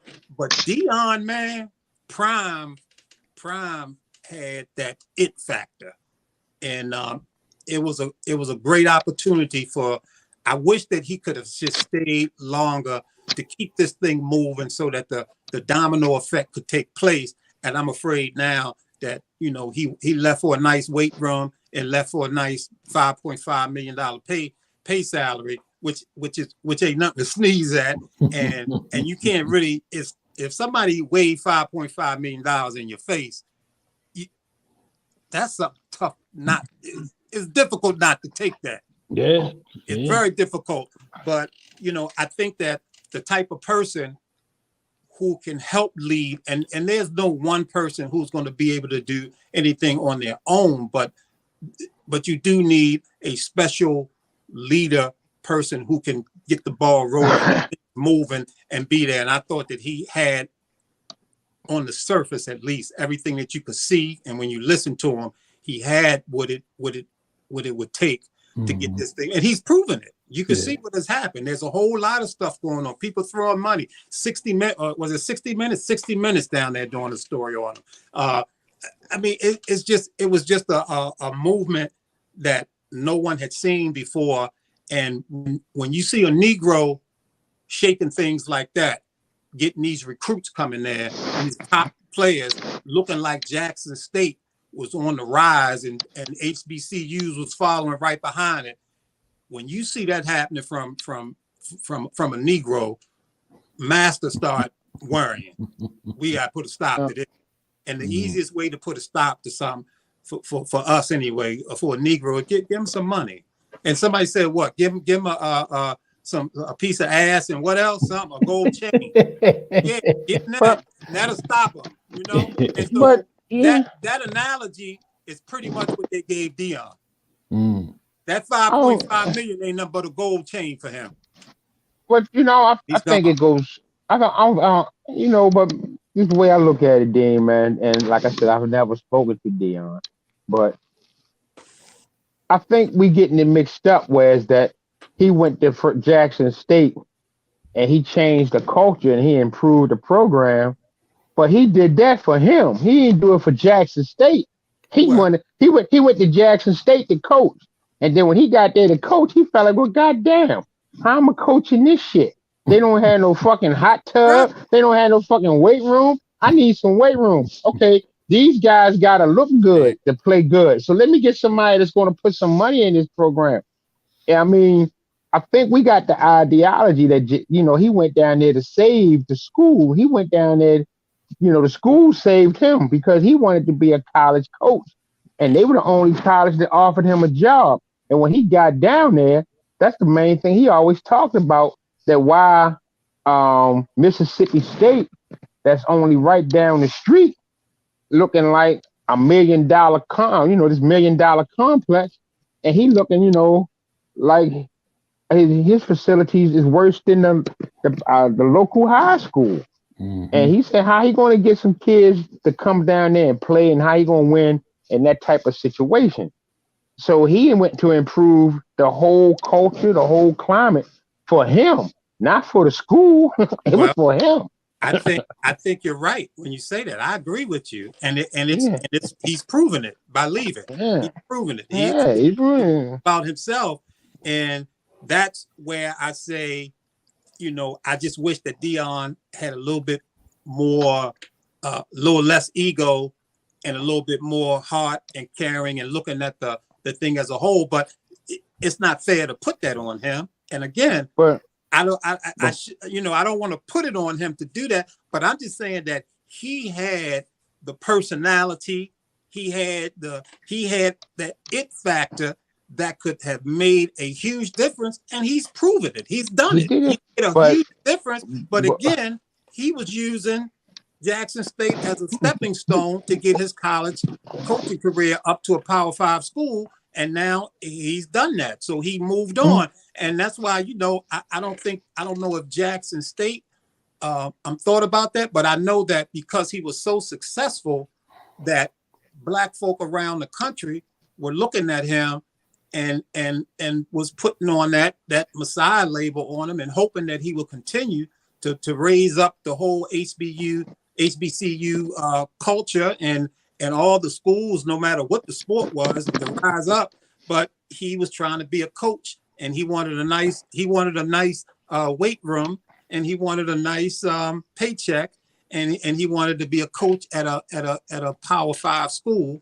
So that's what he did. But I was just hoping that he had a little bit more gumption up in him to be able to say, the hell with the 5.5 million, the hell with a nice weight room. What I've started down here at Jackson State is so much bigger than a damn weight room and a goddamn 5.5 measly $1 million check. That what I'm starting down here is huge, and he ain't had no connection to HBCU, but his ass is black, and that's his connection to HBCU. Let me ask you this. Right there, that he's black, and I just wish that he had recognized the enormity of what was before him and what he could have done. He gonna go down in history as a nice black coach at Colorado that helped the white school get rich. If he had stayed with this HBCU thing that he was on, it's no telling how huge this dude would have been in the annals of history for Black America. That's my thought process.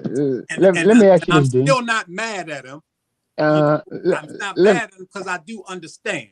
So I'm not mad at him at all. Let me ask you this, Dean. Best of luck at Colorado, and he's still my man. Let me ask you this, Dean. Let's say you're working on a job right now, and they love you on your job, and you do outstanding work on your job, and they come to you and say, Dean, this is what we need you to do, man. You're such a great person here, and you're doing such great work, and the people love you so much. We need you to stay an extra 3 to 4 hours a day just on your own time. We're not going to pay you for that, but we want you to stay and to keep doing that great work you do. And then there's another company that come in and say, Dean, we see you doing such great work for this company. We want to triple your salary, and you don't have to work as hard as you're doing down here. We're going to have you doing less. We're going to have you work 5-6 hours a day. Now, what decision you going to make? Well, I mean, it depends on what's at stake. Now, I'll say this. If I'm at Howard University and I'm teaching whatever, psychology, and I'm making, I don't know, $200,000 a year as a professor, and Harvard or Yale say, won't you come on up here and we'll double your salary. If my love is for Black people, and that's my mindset to help Black people, and it is, I'm staying at Howard. I'm not okay now. Harvard okay now. Okay, but now that's your mindset. That's my mindset. Right? That's your mindset, because now, and you know why you have that mindset? Because that's the climate that you're from.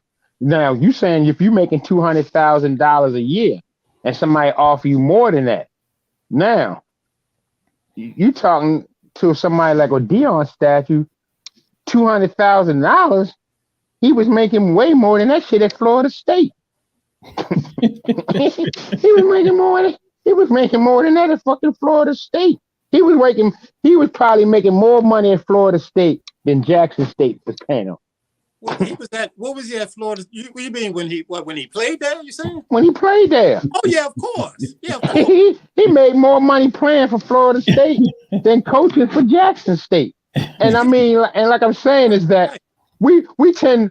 Well, I think the problem that we fall into is that we feel that all Black people come from where we come from. Some of us don't have no connections to all Black schools. I don't know what kind of high school he went to, but his high school might not even been predominantly Black. So his college definitely wasn't predominantly Black. And then when he went to the pros, it wasn't ran by predominantly Black. So he doesn't really have no connection like we have to Black people. We came up poor. I'll give you another quick example, and Kenny can attest to this. We was working together at DJS, and I was offered a better job in another state agency, more money. For the first time in my professional career, I wasn't going to be working in a poor environment. I'm on the 6th floor. I got a parking pass, and I'm figuring that would be the life. But I hated the job. I hated that shit, and I wind up coming back. And I say that to say that, okay, like you say, sometimes it's not all about the money. It's about, okay, the love that you have. But that's You nailed it. that's how I came up. That's how I came up because, like I said, But you I nailed came it. up. But Landon, you nailed it when you Yeah. said Deion is not of that mindset. Yeah. That Come on, man. right there, you just nailed it. He That made the record. It must be the money. It that was must be the money. It must be the money. Exactly. What do you say? We are. Say when you dress good, when you look good, they pay good, and everything Well, was about the money for him. It always has been. Everything we know about Deion has been flashy. It's money. We never seen him as a not flashy. That's how we got, Neon Deion, prime time. That's how we know him. That's how we know him. That's how we know him. Real deal. And that's what come out this whole thing is that he wanted to go for that money. So I wish he would have landed. I wish he would have just at least waited a little while longer, and then maybe it wasn't coming offer him some money. It wasn't enough money down there, Dean. It wasn't enough. Yeah, it wasn't enough. You see, to be down Jackson State, he had to take off some of his gold. To sit there, he had to take some of that shit off. Where was Ham at when you need him? He said, matter of fact, I think it was like after the first away game, he came back there and stole all his shit out his office. Right. So come on, man. I'm like, where's Hammer at when you need him, man? Hammer ain't got no money, so Deion ain't fooling with him. Yeah, I mean, fuck it, man. Deion like shit. Deion, Deion, man. If people say he ain't never go to Jackson State to be the Black Messiah. He went to Jackson State and found a man. This shit is horrible. How the fuck I'm gonna win and coach and get some, He knew that when he went there, though. Like you say, he already knew he was going. He knew, but that was the only. But that was the only place that gave him a chance. But now what happens? The next coach that comes into Jackson State, okay, you got a step up. Yeah. In the conference. Now you got to step up now because you at least got a better facility. You still got the spotlight on you. So what you got to do now is you got to keep that momentum going and let the people in the city of Jackson know, hey, I'm not Deion, but 1,000 of us can do what Deion did. Think about all of us that went to HBCUs. If every graduate, of every former student of from Morgan, from Bowie, from Coppin, if you just gave back $10 a year, how much money is that for your school to put in a pool for some top facilities? When these kids, come on, man, when you're a kid, you want the best. Especially now, we talking about some poor Black kids. You want the best. So when you can choose between, okay, a school that's going to allow me to eat all day, all I want, versus a school that's not even, you can make decisions on college just based on that, on how they're going to feed you. Yeah, that's true. That's very true. And apparently it ain't happening like that. And like for instance, Towson used to be Towson State University. Yeah. And used to be Towson State College. Because of the money that they generated and the students was giving back to them, they was able to drop that state and become Towson University, and so they can call their own shots. Look at us, man. Look at us. When you a state, then you got to abide by the rules. You Jackson State, you Morgan State, you got to abide by the rules of the state. And I mean, I'll give you another example of how we support as Black people. If we go to a game at Georgetown, at Maryland, at Largo Center, all that, we ask, okay, how much it costs to get in? if we go to a game at Coppin and Morgan, oh man, come on, let me in, man. Come on, man, let me in, yo. Let me in, yo. Come on, man. You want me to pay $5, man? Let me in, man. Right. But look at this, Landon. Look at But this. soon as you walk in one of them white schools, all you asking it, all right, how much it costs? I'm gonna pay it. I'm gonna pay it. But you go to a black school, you looking for your home, but yo, let me in this month. I'm telling you, Right. because I was the same way. I was the same way. My homeboy mom was the registrar for Morgan, and she worked the football games and would let us in free. I ain't been to a Morgan game since she retired. Yeah. I ain't been to a Morgan game. I done been to homecoming, but I ain't been to the game. Shout out to Jamie Wilcox, R.I.P. I remember he used to work the gate at them football games at Morgan too. Okay. Yeah, man, come on, it's us, man. Come on, It's man. us. They got all the students that claim they went to Morgan, all the students who claim they went to Coppin. If they just and all of them that claim they balling now, if they just gave at like Coppin has their homecoming in February. Every February, every student that ever went there gave $10. Morgan had their homecoming. Every student ever went there gave at least $10. And that generates money to upgrade your building, upgrade your facilities, put some resources in your school, start a booster club now. Before these kids leave and go to a PWI, you can go to them and say, "Look, man, we can tighten you up, man. We can tighten your moms up. We can give your mom a job. We can, we put a little something in your pocket, man." My school, I went to Knoxville College, man, and we was a mile away from UT. And we hung out with them guys, and the amount of money them guys was getting. Dale Ellis, what they used to do at UT, every athlete had a booster that had some type of company. Dale, I don't know if y'all remember Dale Ellis. He was a great basketball player down there. This motherfucker, him, and I don't know if you remember Kevin Woods, Turtle from Dunbar. Yeah. Okay. Both of them was in Knoxville when I was down there. Yeah. Both of their alumni were car dealers. Them niggas crash cars up every fucking month. Every fucking month. And all they got was a new fucking car. Shit. Motherfucking at our SIAC all conference banquet, the motherfucker Kelvin Bryant was playing for Ohio State. This motherfucker come down there talking about how poor he was, how bad he had it, and how he was struggling. And he lead a conference and jump in a brand new fucking Camaro. Look at this nigga. Yeah. Come on, man. That money talks, man, to all of us, man. That money talks to all of us. I mean, and No doubt. it is. I mean, it's only out at Garner. It's none of us that go to a job saying, "Okay, man, I'm going to stay here the rest of my life." Come on, man. I mean, that shit ain't happened since our parents. Matter of fact, in my whole professional career, the position I have now is the first time in my life that I'm working, and I still don't look through Indeed or the One ads every day.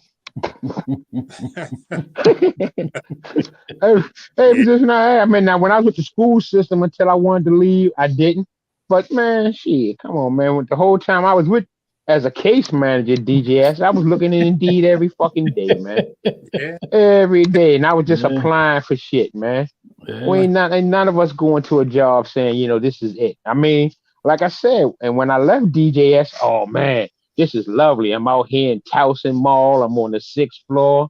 And the only thing that caught me was I said, listen, dude, I was damn near 60 now. So I knew, look, man, don't put all your eggs in one bag. You know how shit go. And sure enough, I was there maybe 2 months. Like, man, get me the fuck out of here. Get me the fuck out of here, Take your I like Richard Pryor and Which Way Was Up. Take your parking pass, take the keys.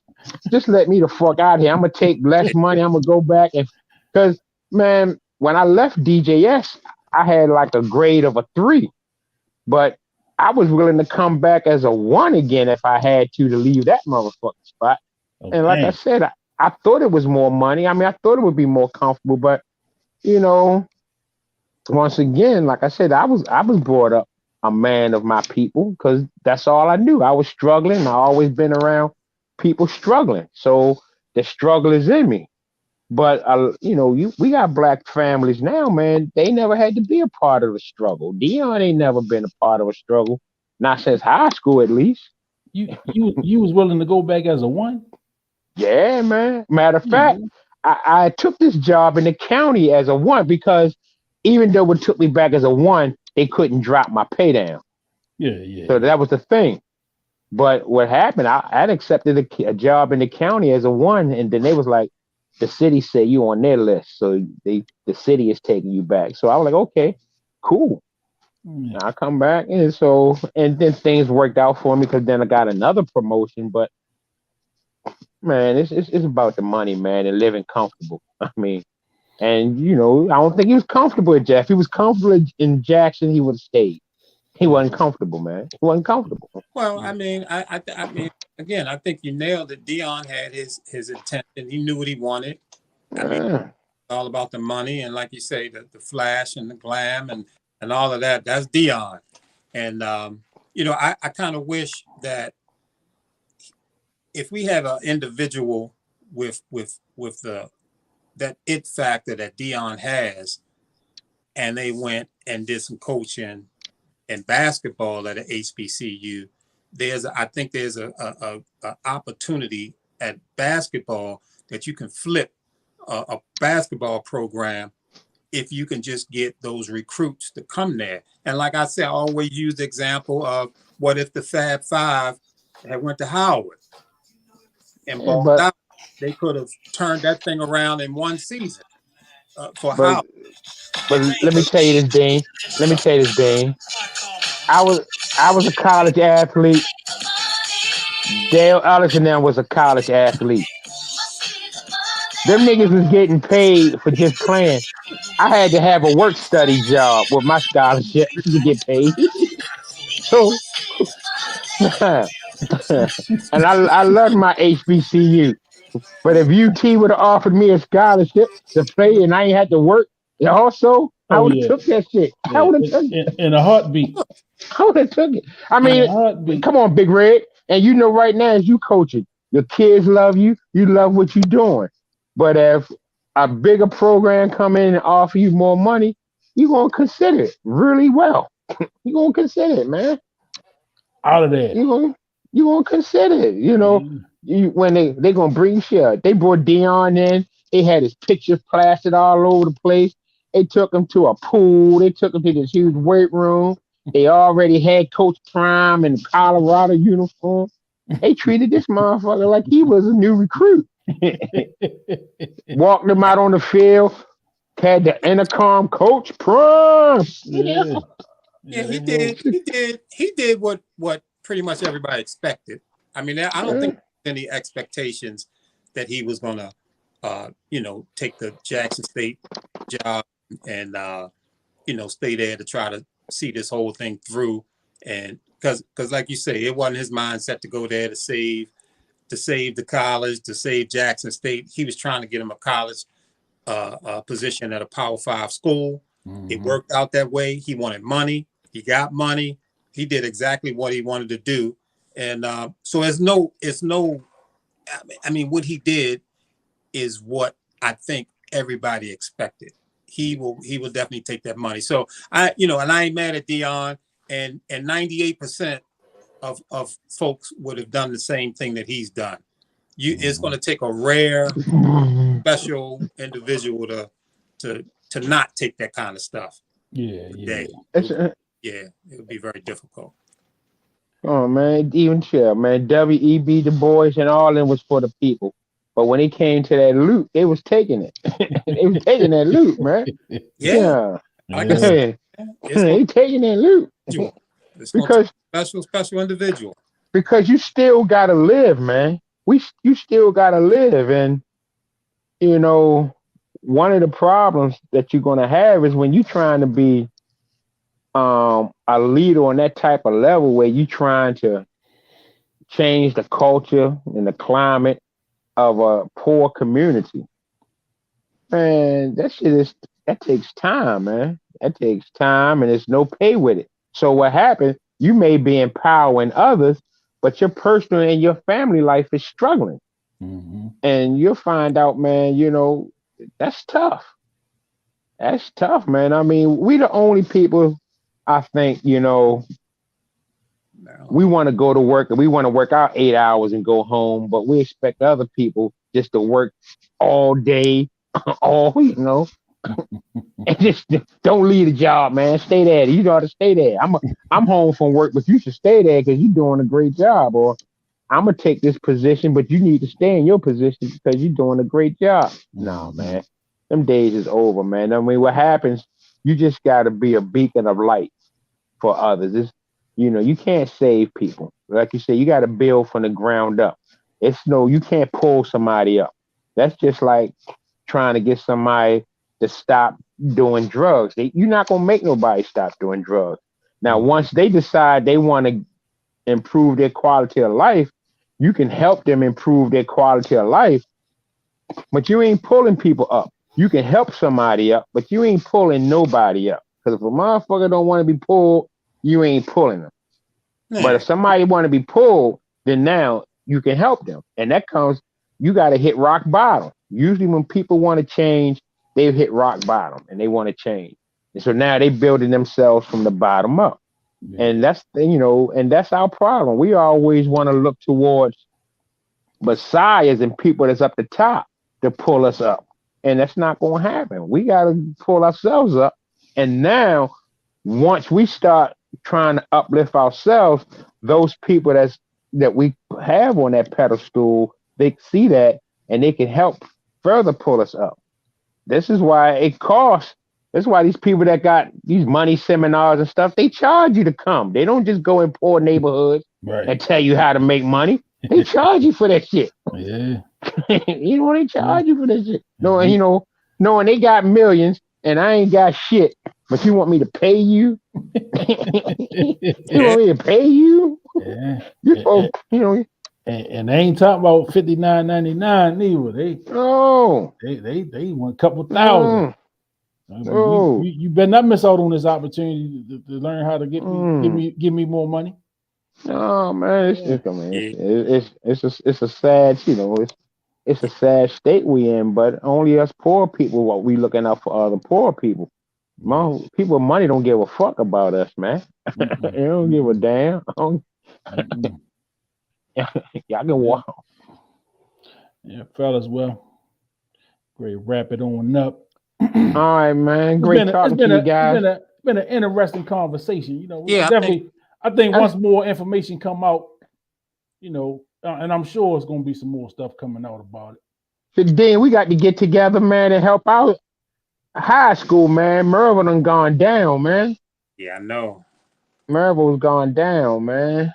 People up there getting shot. I think I would kind of remember you now. You was a short guy in high school, weren't you? Yeah. You're a short guy. Yeah, I kind of remember you now. You're a short guy. I done grew a little bit though, but okay. I'm gonna get your number, man. We have to connect again, man. Because well, I've been hearing Kenny been telling me some pretty hilarious stories about y'all on the job and everything. So man, that motherfucker, man. Don't believe nothing he say, man. He don't believe nothing he say, man. Don't believe nothing he say, man. That brother. He's a good brother, but he's a horrible human being. Yeah. He's a good brother. He's a good brother, but he's a horrible human being, man. I think my mother watching, man. God, He's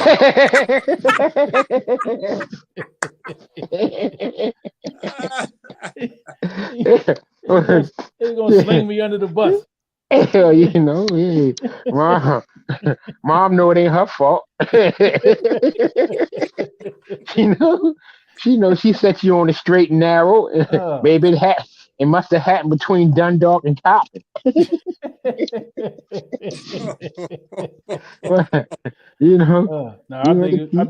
it was that DJS shit. Yeah, you got the Coppin.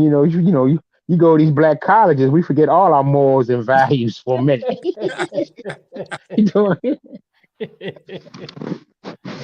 I was good till I was down Hilton Street. I mean, Man. working with guys like you. You know what I mean? Oh man, come on, man. Come on, man. Yeah.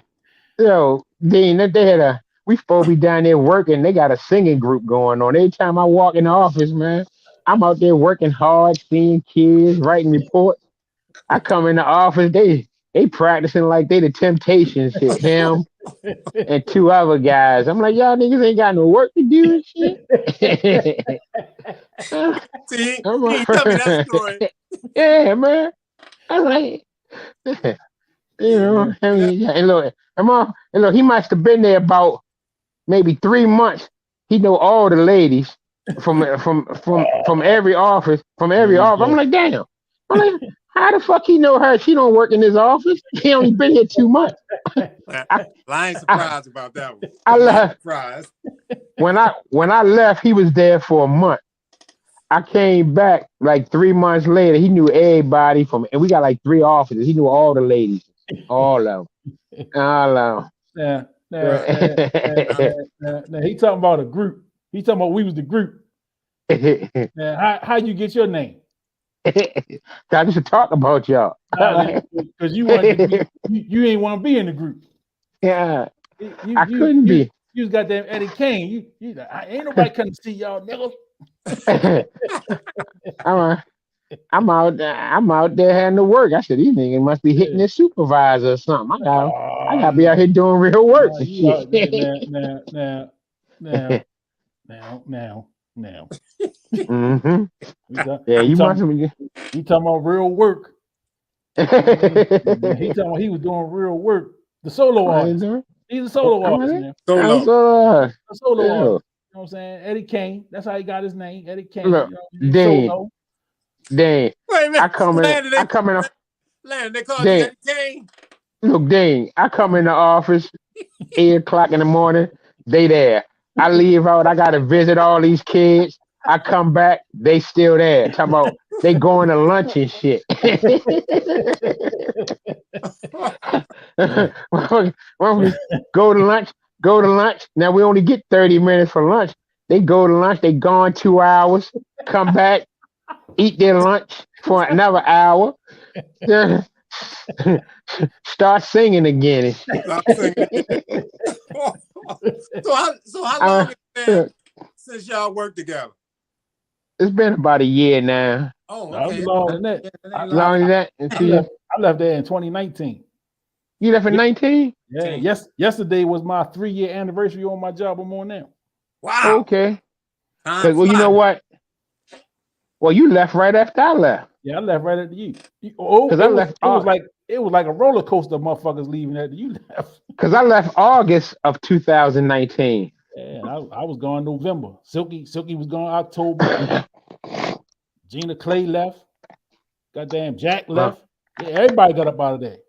But I was back February of 2020. Yeah, I came back. You missed. Yeah, because when I came back, when I came back, Dean, all of them was gone. They took new jobs. They ain't stay to help the kids. And they ain't stay to help no kids. They fuck them kids. They got the hell up out of there. Fuck them kids. All of them took better jobs. I still work with DJS kids. Yeah, all of them took better jobs. Yeah, and I'm still working with the same kids. Mm-hmm. I had you refer some kids and I took them. I had some kids on Yeah, a couple of mine. Yeah. And I know that stuff ain't easy. What y'all be doing, man? Because I know some of them kids are jacked up, man. Man, these kids nowadays, they jacked up. Their parents jacked up, and it's I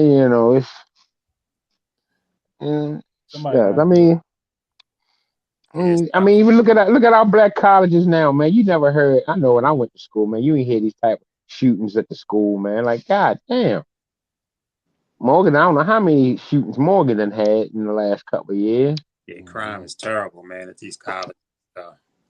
Yeah, it's rough. There ain't no doubt. It's rough. Yeah, it's rough. But we're definitely gonna do it again. Yeah. Have y'all fellas back. Mhm. Because there's always something happening. Yeah, always something going on. Always. Mhm. Basketball season about to, at the Christmas basketball season, kicking a little bigger gear. Yeah. I don't really get Mhm. into it too early, but at the Christmas into the All-Star break is when I start to really start watching NBA stuff. Yeah. Yeah, I was on Playoffs, NFL playoffs, and all that stuff coming up. Right. Yeah, they jacked me for that league pass. Oh, they got you? Yeah, What, well, I mean, NBA? for $50, they had a little sale. They called us having a little sale for $50 for the year. That was NBA? Yeah. Okay. For a short time only, huh? $50. That deal gone now, huh? Yeah, I think it's gone now. It'll be back. But it'll be like for the second half of the season, probably. Okay. But it'll be back. I mean, but even with the NBA pay, they still be showing some bullshit games. It's just now, at least there are now a few more teams that are better to look at than previous year. Because I like watching the Grizzlies and Golden State, Phoenix. Yeah, you gotta stay up pretty late to watch some of them games, man. Well, what happens usually, I fall asleep around 9 and wake up to catch the late games in the fourth quarter. Yeah. you taking naps and shit. That's how you Yeah, I think it's a nap when you intend to fall asleep. when the last time you been back to Maryville, Land? Man, I'm gonna tell you, I went to Maryville a couple years ago because, like I said, they still try to have like alumni functions, right? But it's basically people from the 2000s, and maybe a couple people from the 90s. Like I don't know if you remember Gregory Ray. Yeah, I do. Okay, Gregory Ray and Tanya Beffett and them. Usually, like if they have an alumni event, they the only ones from the class of '80 up there. It'd be like about 5 or 6 of us. You know they got a Facebook page. Yeah, I'm on it. I'm on it. Class of '80, okay, yeah. Yeah, I'm on there. But I said, man, I was saying because before I was just working so hard, man, I ain't having no time for anything else. But now that I have a little more time, I think I'm gonna try to get a little more involved with the alumni association. Yeah. So, I did the same thing for my college that I got more involved. You said you was working so hard? Goddamn right, working hard, man. Working long. I mean, well, I ain't gonna say hard, but long. Long. Yeah. Because before, and Kenny will tell you, man, that case management job, you could get there at 7 o'clock in the morning and still by 4:30, you still got a bunch of shit to do that you just wait until the next day to do. Okay. Shit. Man, now I'm in a spot, man. Shit, I can shut my shit down at 2 if I want. And ain't nobody bothering me and shit. Yeah, that sounds a little more like you. Matter of fact, I ain't mean it. I ain't mean to say that on TV. Yeah, I got 10 million people watching too. I'm sure from the department is watching. It feels so good, man. Where and when I say shut it down at 2, it was like, okay, it's really not too much more to do for the rest of the day. Whereas a case manager, there's plenty of shit to do. I mean, you could be there till 6, 7 o'clock at night and shit, working on some shit or going to see a kid, man. And I think that's the biggest thing, man. When you don't have to work directly with the community, it frees up some time. Yeah. So I said, now I got some extra time, and my son grown. Other than taking my granddaughter to school. Because you still gotta have that family first thing. Yeah. But I do have a little more time to say, okay, let me put some time here, because hopefully, man, in the next 5 years I can retire. Shit. Yeah, it takes special people, man, to deal with what y'all deal with, though, for real. Yeah, man, and no doubt about that. Yeah, ain't no doubt. Yeah. You gotta want to do this shit. It ain't one of them jobs you can do, man. Right. Like you said, well, I'm gonna just do this till I get something better, man. You're rather, if you ain't into doing this, you collect welfare first. Yeah, I hear you. Yeah. That's real talk right there. You ain't lying about that. Yeah, but it's the fact that like I said, because we come from that cloth, though, man. We came up without a whole lot of money. We witnessed the struggle, so we have some empathy for the struggle. Yeah. But shit, these kids coming, you got a lot of these kids now coming up. Empathy, man. AAU, they feel entitled than a motherfucker. They don't even know nothing about the struggle. Right. That's right. And then the poor kids that know about the struggle, like we said, you take a couple dollars in their face and they gone. Mm-hmm. I asked Reggie Williams that question. That team he had down Dunbar, they 15 deep. Yeah. And pretty much every one of them dudes could have went somewhere else and started and got big minutes. Mm-hmm. I said, what's the likelihood of that happening today? He said, there's no way it's going to happen today. You know what I'm saying, man? You'll never get that collection of talent to buy in, you know what I mean, and to play there and to potentially not play. Right. But, you know what I'm saying? But you know how they got the collection of talent? Because Bar Wade went to every high school taking their best players. He went to the high school. Right. Wingate came from Northern. Muggs came from Southern. The whole team came from every school. Ernie Graham and them came from Lake Clifton. and Woody Williams was his boy. He took Woody players. Right. Woody was at Lake coaching. Yeah. When he went to Maryland, he took Woody. Woody was down there. Woody was down there. We went to camp down there. Yeah, man. So I mean, he was taking kids from the county. The North kids came from the county.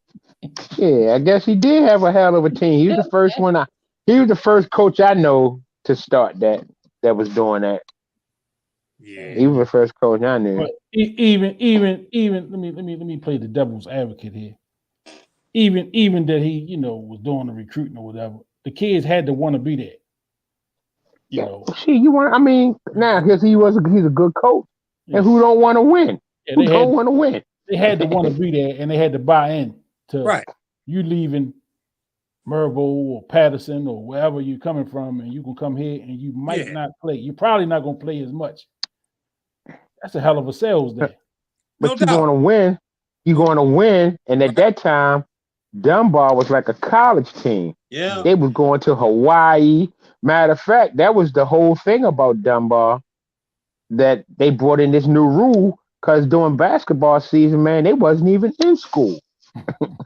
Right. They was in South Carolina, Hawaii, Pennsylvania. They had a It was all over. It was all over the place.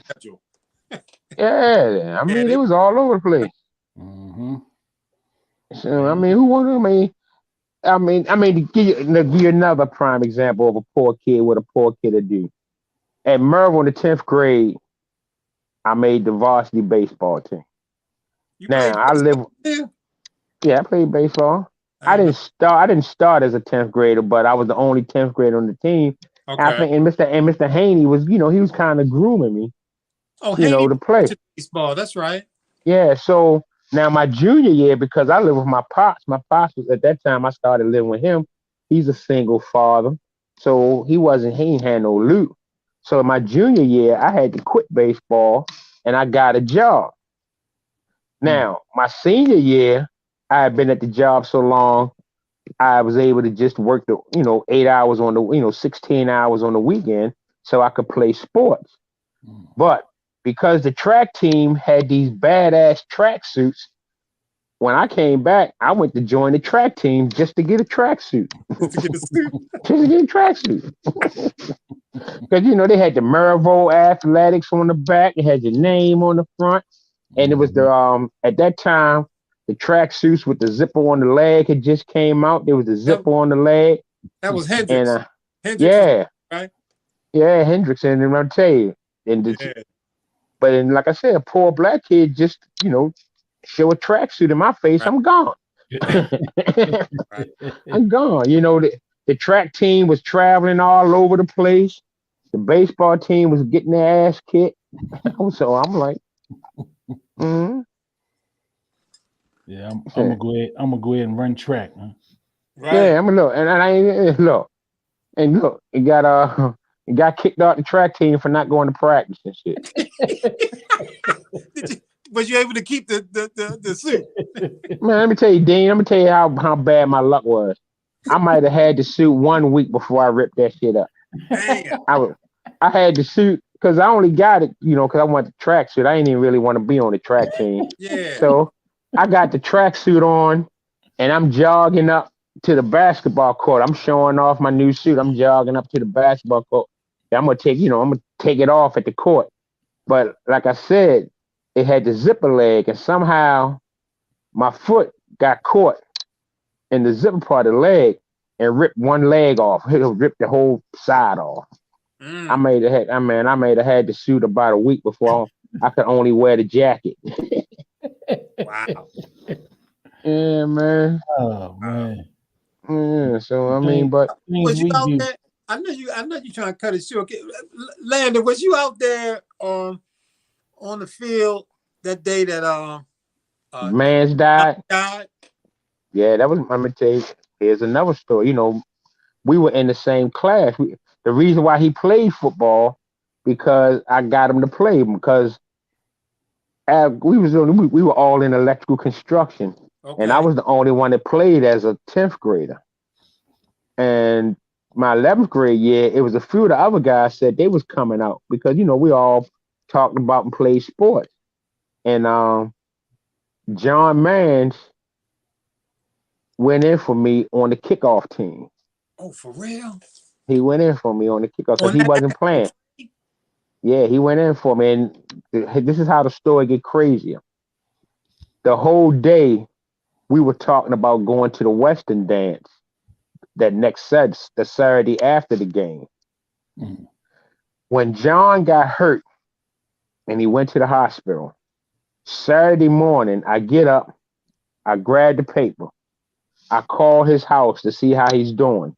As the phone is ringing, I open up the paper and I see Mervo student dies from football injury. Wow. As soon as I read that headline, his sister answered the phone. And I didn't know what the fuck to say, man. I was like, it's done. I mean, I still got his obituary from the school. Yeah, that was my man. Wow. I still got we had. That's crazy, man. I now see that story you just told me, man, is heavy. And I'm up in the stands watching the game. You was up in there, okay? And I saw him go down, and they called the ambulance and all of that. And same story, man. I hear later, man, that he died. But damn, so he actually went in on that play for you. He went on he came in for me. Yeah, coach put him in the game because we had just scored and we was kicking Northern ass, and he didn't play. He didn't play, so this was a chance to play. And and it was kind of rough around there for a minute, like because back then, anytime a football player went down, the first thing we did was take his helmet off. Yeah, which was so about after that happened, and then the doctors had a meeting with us about what happened, and he was saying, man, that he might have had a chance to live. He said whoever took his helmet off probably caused the injury that killed him. Yeah, and man, this guy Glenn Greer, man, and Glenn Greer was a hood guy, man. Glenn Greer was from off of Old York Road. Good guy, man. Good guy, but straight street dude. Good guy, but straight street dude. Man, he just broke down crying like a motherfucker, man. It was like he was the one who pulled the helmet off. Yeah, he's the one who took his helmet off. But that's what we did. That's what we did. He was just because that's what we knew. That was a player went down. You take his helmet off so he could breathe. Right. Yeah. That's what we did back then, man. Yeah, that's tough. But to see Glenn Greer cry like that, man, because we used to get drunk after practices and smoke weed, and Glenn, he was a real hood guy, man. And when he broke down and cried, man, like, damn, this shit is, it was kind of rough for a minute. I gotta go look his picture up now because I remember the name, but I can't remember the face. And he passed, man. He might have passed about a year ago. Oh, is that right? Or a little less than a year ago. Yeah, Glenn Greer passed. Zach Oliver passed. Okay. I I don't know if you remember William Bedford. He graduated the year before us, but I he remember. played Bedford Pass, Earl Thomas, Luke Porter. Yeah, Luke. I remember Luke. Yeah, Yeah, Damn. Luke was the wrestler. Yeah, yeah. it's been a few. Wrestler. So, Yeah, a so, few of so, us. so y'all was smoking and drinking in high school, Yeah, man. I mean, it was like it wasn't every day in high school, but I wasn't even really a drinker. I would take a sip, but I was a smoker though. I was a Yeah, smoker. I yeah. was a smoker. I wasn't a big drinker, huh? but I was a smoker. You know, Yeah. and all the Dundalk slander I got to put up with. Oh, shit. Mm. Shit, Mm. man. Come on, man. Dundalk like another little town and shit, man. Dundalk like Bronx and shit. It's like Dundalk like South Bronx, man, or Brownsville, Brooklyn. I wish I had been around when y'all first got on the job together, just to see how y'all finally. Well, cause man, you gotta have some humor. I was the type of I gotta keep it laughing, man, to get through the day. And it's fun to connect with some guys that had some humor because Mhm. that was Kenny and them. Cause with some other guys, man, shit. That's the only way you could get through the day. You had to laugh about that. Just laugh about that shit, Cause the women around there, all they did was complain all day. All they complain all day, all day. At least when the guys we got together, we laughing and joking. We going Yeah, through the same shit, but we Mhm. just laughing at it and talking about, just laughing, yeah, And yeah. I keep trying to cracking jokes. tell this guy I ain't from Dundalk, man. I'm from China Station, man. It's a It's difference. all the same. It's a difference. South Bronx, Brownsville, It's all the same. Harlem. It's just a Man. barrel. It's a Baltimore barrel and shit. I keep trying to tell you. Yeah. I've been having this Tur- argument with him for about tur- 5 years. It's a difference, man. Turner Station is the black part of Dundalk. That's all. Now, whatever you want to call Turner Station in Dundalk, whatever you want to call that, but they're the same. It's just the blacks live But in Turners and the whites live in Dundalk, but it's the same. when you gotta go back, years when it was really different. When Turner Station had his own high school, his own elementary school, Yeah, his own all of yeah. yeah. Once that Come all on. went away, yeah. Then you from the city, right? I grew up in Turner at the age of You 9, were and turn then I moved in the city. Okay, now. Oh, so you had the both. So you know both worlds.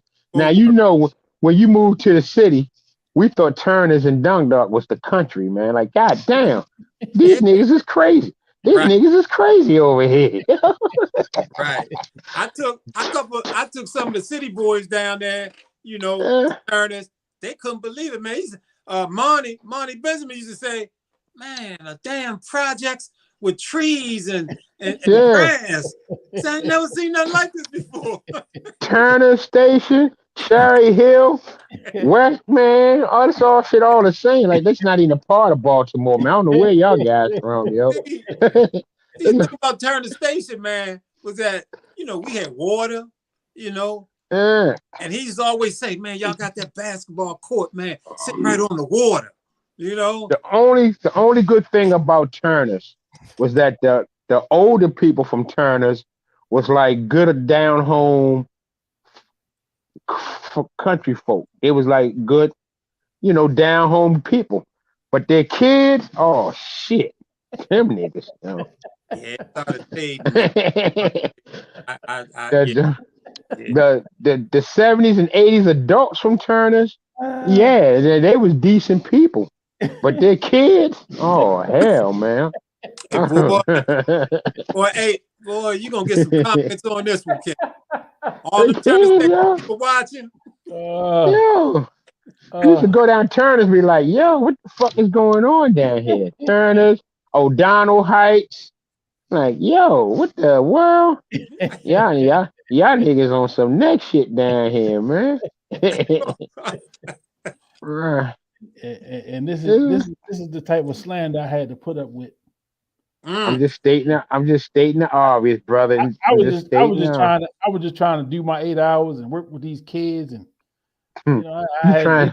he found out where I was from, and I ain't never heard the Yeah. end of You trying to do your 5 hours, nigga?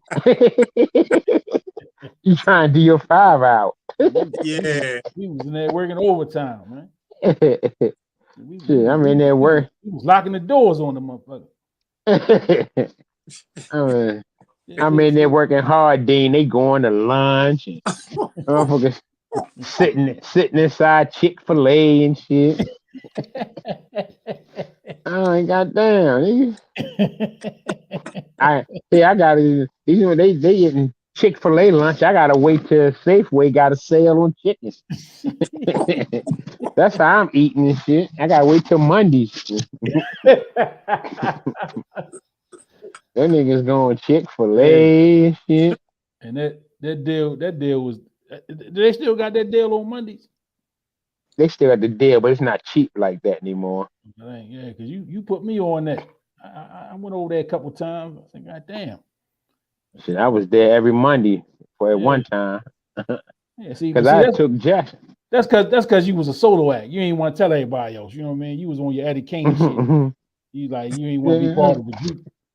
Yeah, y'all go ahead to McDonald's and shit, nigga. Because I had to stay low and keep firing. I had to stay low and keep firing, man, because I had to do some things off the books. Yeah, we know. I remember one time, because it's like I'm gonna tell y'all this story, because anytime I did homework, I was smoking in my car and stuff like that. So I remember one day somebody new started, and Hoss was like, "You probably don't want to take them with you." I said, "Nah, I ain't taking nobody with me. I ain't taking nobody with me, man."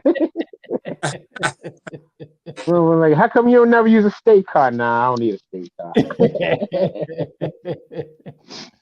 Hey, you gotta do what you gotta do, brother. Yeah, we're gonna do this shit again, man, for sure. Absolutely, man. It's good, man. I'm gonna have to get your number, Dean, man. We have to connect, man. Yeah, definitely. I ain't gonna hold it against you. The Big Red. I ain't gonna hold that against you.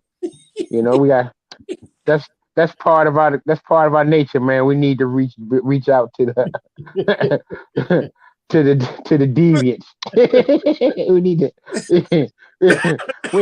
At least we ain't gotta pull him up. We just gotta pull him over. We ain't gotta pull him up. We just gotta pull him over. Pull him over to the lights. Come on, man. Come over to the right side, man. Just come on over, man. You've been doing wrong long enough, man. Come on over here, man. Look, at least we've been on here about 2.5 hours, and I'm glad that you ain't said nothing about no goddamn royalties. It's past 5 o'clock, right? I told you, it depends on where we at. Yeah. You always ask me what time frame, what time zone. I said, well, it depends on what time you call me. I know, man. People I could be on the East Coast, the West Coast. I could be in Japan. I know people be reading them posts, be like, what the fuck they talking about? I know what the fuck you talking about. Yeah. Every time I get a notification that you made a comment on some shit, I said, oh, here we go. Before I even read it, I know you're coming with something. And then you see the motherfucker brought his big sexy source award photo clip and shit. Motherfucker. Al B. Sure looking motherfucker. And he was broke down like Al B. He like Al B. Sure at the city fair and shit. Like, damn. I said, I must have missed that show and shit. Al B. Sure was at the city fair, at the air pram and shit. Oh my God. You see? You got this. Go to his page. Go to his page, Dean. Go to his page, Dean. You'll see that shit. Go to his page. I'm on for like Al B. Show or not. Man, God damn, look at this motherfucker. You talking about the Facebook page? Yeah, go to his page. He bring out all his old photos. All the women be go, ooh, look at Big King. Yeah. Yeah. Yeah. Yeah. Hey, if I ain't know no better, it sound like a little hate on this motherfucker. That's what it sound like to me. Oh, I ain't hating. I'm trying to join the club now, man. I'm getting praises where praises due, bro. I'm getting praises due, motherfucker. You're a You know what? solo artist, though. Can you know? I'm too big and black to pull off the Albie Shore look. Yeah. Hey, we don't call you Eddie Kane for nothing. I mean, Oh you boy. was a solo artist. This motherfucker. You ain't gonna stand on Go. stage with nobody else. Then go to his page. He got his shit all cut up smooth and got the motherfucking Dwayne Wayne glasses on and shit. Got his shit flipped up. uh,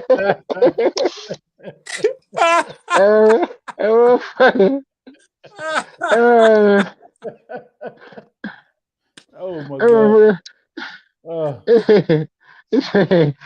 He like any moment he gonna say some shit like off on your own, girl. Like any moment he about to say go off on your own and shit. Yeah. I was pressing the picture because I knew he was just gonna start singing and shit. Like, yeah, this man gonna start singing. I said, damn. Well, once you get started, man. I thought Facebook took. I said Facebook must have took his shit down, yo, because I knew this motherfucker was singing and shit.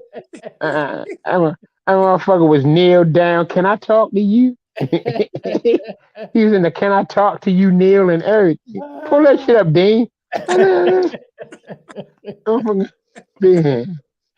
Big sexy motherfucker. Like, yo, yeah.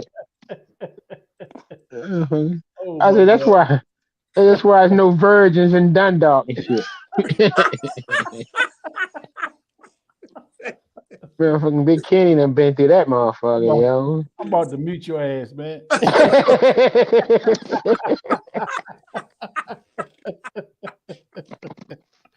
Oh, my bad. My bad. I forgot. I ain't even put your shit out there like that, you know. No, my bad. Hey, look. What's my nickname? Big Red. Yeah, I'm about to put your ass on stage. I'm about to get some money off this. Hell yeah. Yeah, I'm about to be Big Red for real. That's right. We take stage. Dang, I tell you what, go to his page and see if I'm lying, yo.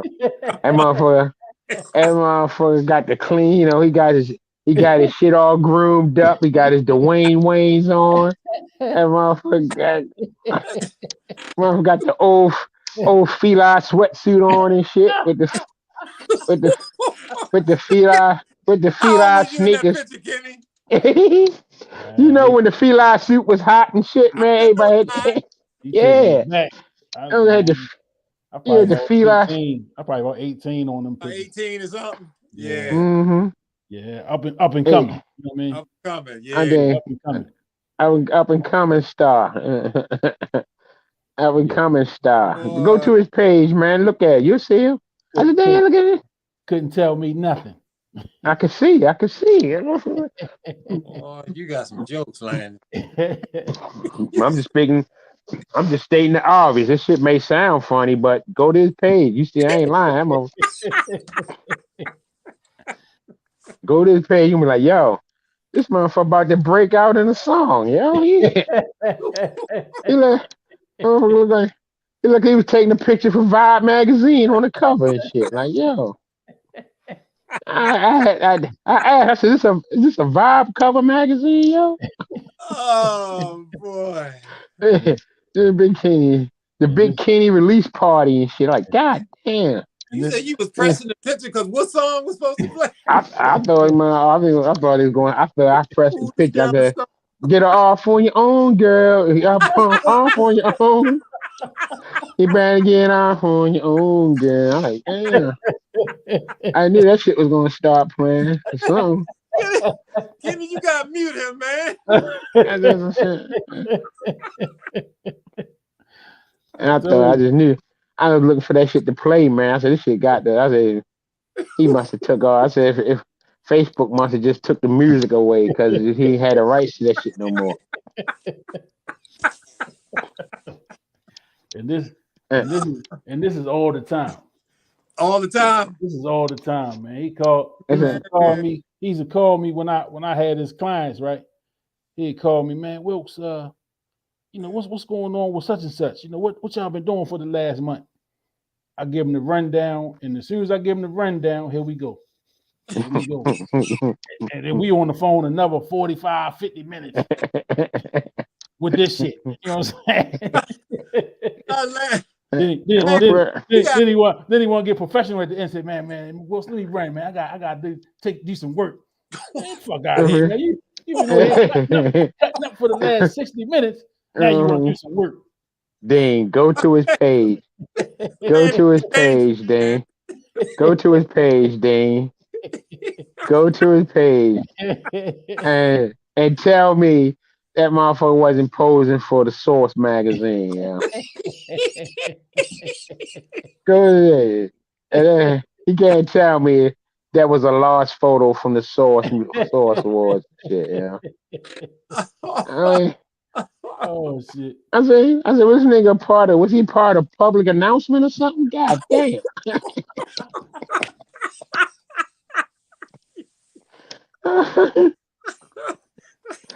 That motherfucker was a turning station to R. Kelly and shit. Like, god damn. You went too far now.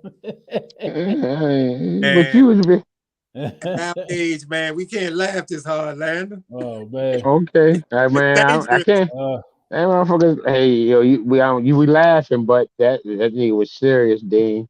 Yo, look at his picture. He ain't smiling. He got the mug on, like, yo, he's just finished signing autographs and shit. I asked him, you see my comment? I asked him, yo, man, is that a Source cover photo? Yo, what the fuck you got there going on? Had the matching suit with the matching shoes, the Dwayne Waynes and shit with the matching hat. All he needed was, if he had about 3 chains, he could have been a big ass Slick Rick and shit. Oh, I had them on too. They was up under the jacket. Yeah, I see. Yeah, I told you. Had my name on it too. Yeah. See? I had 2 quarter-inch joints. See? One of them hit me about right here. I one hit me about right there. Had my name on it. You know what I mean? Mm-hmm. Yeah. But I'm lying. But I was lying. Yeah. But I'm lying. Look.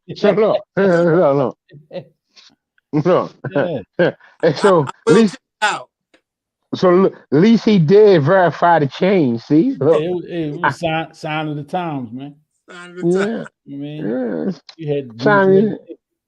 You signed the time. You was a big, sexy singing motherfucker. Nah, I wasn't no singing motherfucker now. I could spit a couple bars back in '89. Yeah. Mm-hmm. I was a rapper for about 10 minutes. 10 minutes. Okay. Then I picked up the turntables. You know, right. I did a little damage on them turntables though. Yeah. Okay. Yeah, I did a little damage on them joints. I still got a closet full of records right here. Right. Yeah. Turntables over there in the corner, collecting dust. Mm-hmm. Is it set up? Nah, it's just powered up. Down. Yeah. It's just powered up over there. Okay. I got good intentions on hooking the shit up at one time. I understand. Mm-hmm. Well, shit happens. Yeah. We understand. Landon, hell, man. Go ahead, Dean, man. I'm just telling the truth about that brother, man. He know I ain't told not one lie. I'm just telling the state now obvious, brother. I ain't told no lies. I mean, that's his shit. I mean, you know how to all the winners step up. I gotta give praises to God. I gotta give it all to Big Kid. That's him. It's all him. That's all him, right? I ain't add no yeast or nothing to the story. That's all that brother, man. That's all that brother, man. Man, you been yeasting it up. That's all that brother, man. Whole time you yeasting it. Things still rising. Mm-hmm. Go to his page, man, and tell me. Like, yo, You be like, "Damn, I didn't know you knew Al B. Shore, yo. Oh, that's your ass and shit." Ah, Oh damn! I was like, "What the fuck Al B. Shore doing on his motherfucking page?" That's Oh, crazy. that's his ass. I mean, I I heard. started. Speaking of Al B. Shore, man, I heard he was in a coma or something at one time, not that long ago. I Did y'all hear think it that? was something like that. I think I did hear something something going like on that. with him. Like that? Yeah. Mm-hmm. I seen something. Yeah. So Mm-hmm. I story didn't with it. realize he was on the radio here. Right. In the Yeah. evenings. He on the 95.9 and like 7 o'clock to 11. You know the Right. he doing the slow talk. What they Slow call talk. it? Love jam and slow talk type shit. Yeah. That Who's doing 102.3. that? Who's doing that? I'll Al be sure. Shore. Yeah, from 95.9. Okay.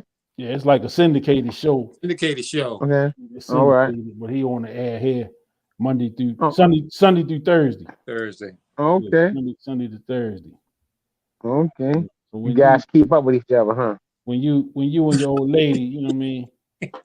I'll take You that guys little ride. Take that little ride around 695, man. Put 95.9 on after y'all come from what's it called? Cactus Willie's. You look at that. Why you trying to put me on to some of your old shit, yo? Why you trying to put me on some of your old shit? You're a little older than me. I That's what I'm probably saying, but learned it from somebody around your age. that's why I'm wondering why you want to have me do some shit you did in the 90s. Because I learned from somebody like you that was doing it in the 80s. Popping cassettes in and shit. Pound cassettes in, you know. Taking chicks out on 695, talking about you ran out of gas and shit. Yeah, you pop with them cassettes you made off the radio. Yeah. They was the ones. Catch them without the little talking. Yeah, I remember them days. The pause button joints. Right. Yeah, man. Yeah. You stay up and don't even talk about trying to wait to hear the song that you requested. When you gonna play my shit? Because as a kid, I used to think that you called the radio station, and the people that got on, I thought they was on. They had just called. I didn't know shit. That was recorded 5 hours ago. Yeah. Exactly. Yeah. Yeah, this was all right. Yeah, good stuff, man. Real Yeah. good stuff. Good to connect with you, Dean, man. We definitely got to hook up that old Mustang, man. Yeah, man. Yeah, we got history, so definitely got. Just be careful, Dean. Once you get to know this motherfucker, Hey. you see what he did to me. See what you did to you, yo. I only stayed this. Dean, go to his page and tell me if I said if I say anything that you don't see, just let me know. And it's on, lunch or dinner on me, bro. Go to his page, and you like, and if you go to his page, say, man, Landy was lying. This motherfucker don't look like Al B. Shore. Yeah. I treat you and your girl to dinner, man. But if you do see it, all you gotta do is Man, before I hook up with Landon, man, I'm gonna have to go get in shape, man, to be able to laugh, man. It's taking a toll on me, man. Yeah, go to this page and you'll find out, man. You're like, damn, man, he wasn't lying though. I can't take it, man.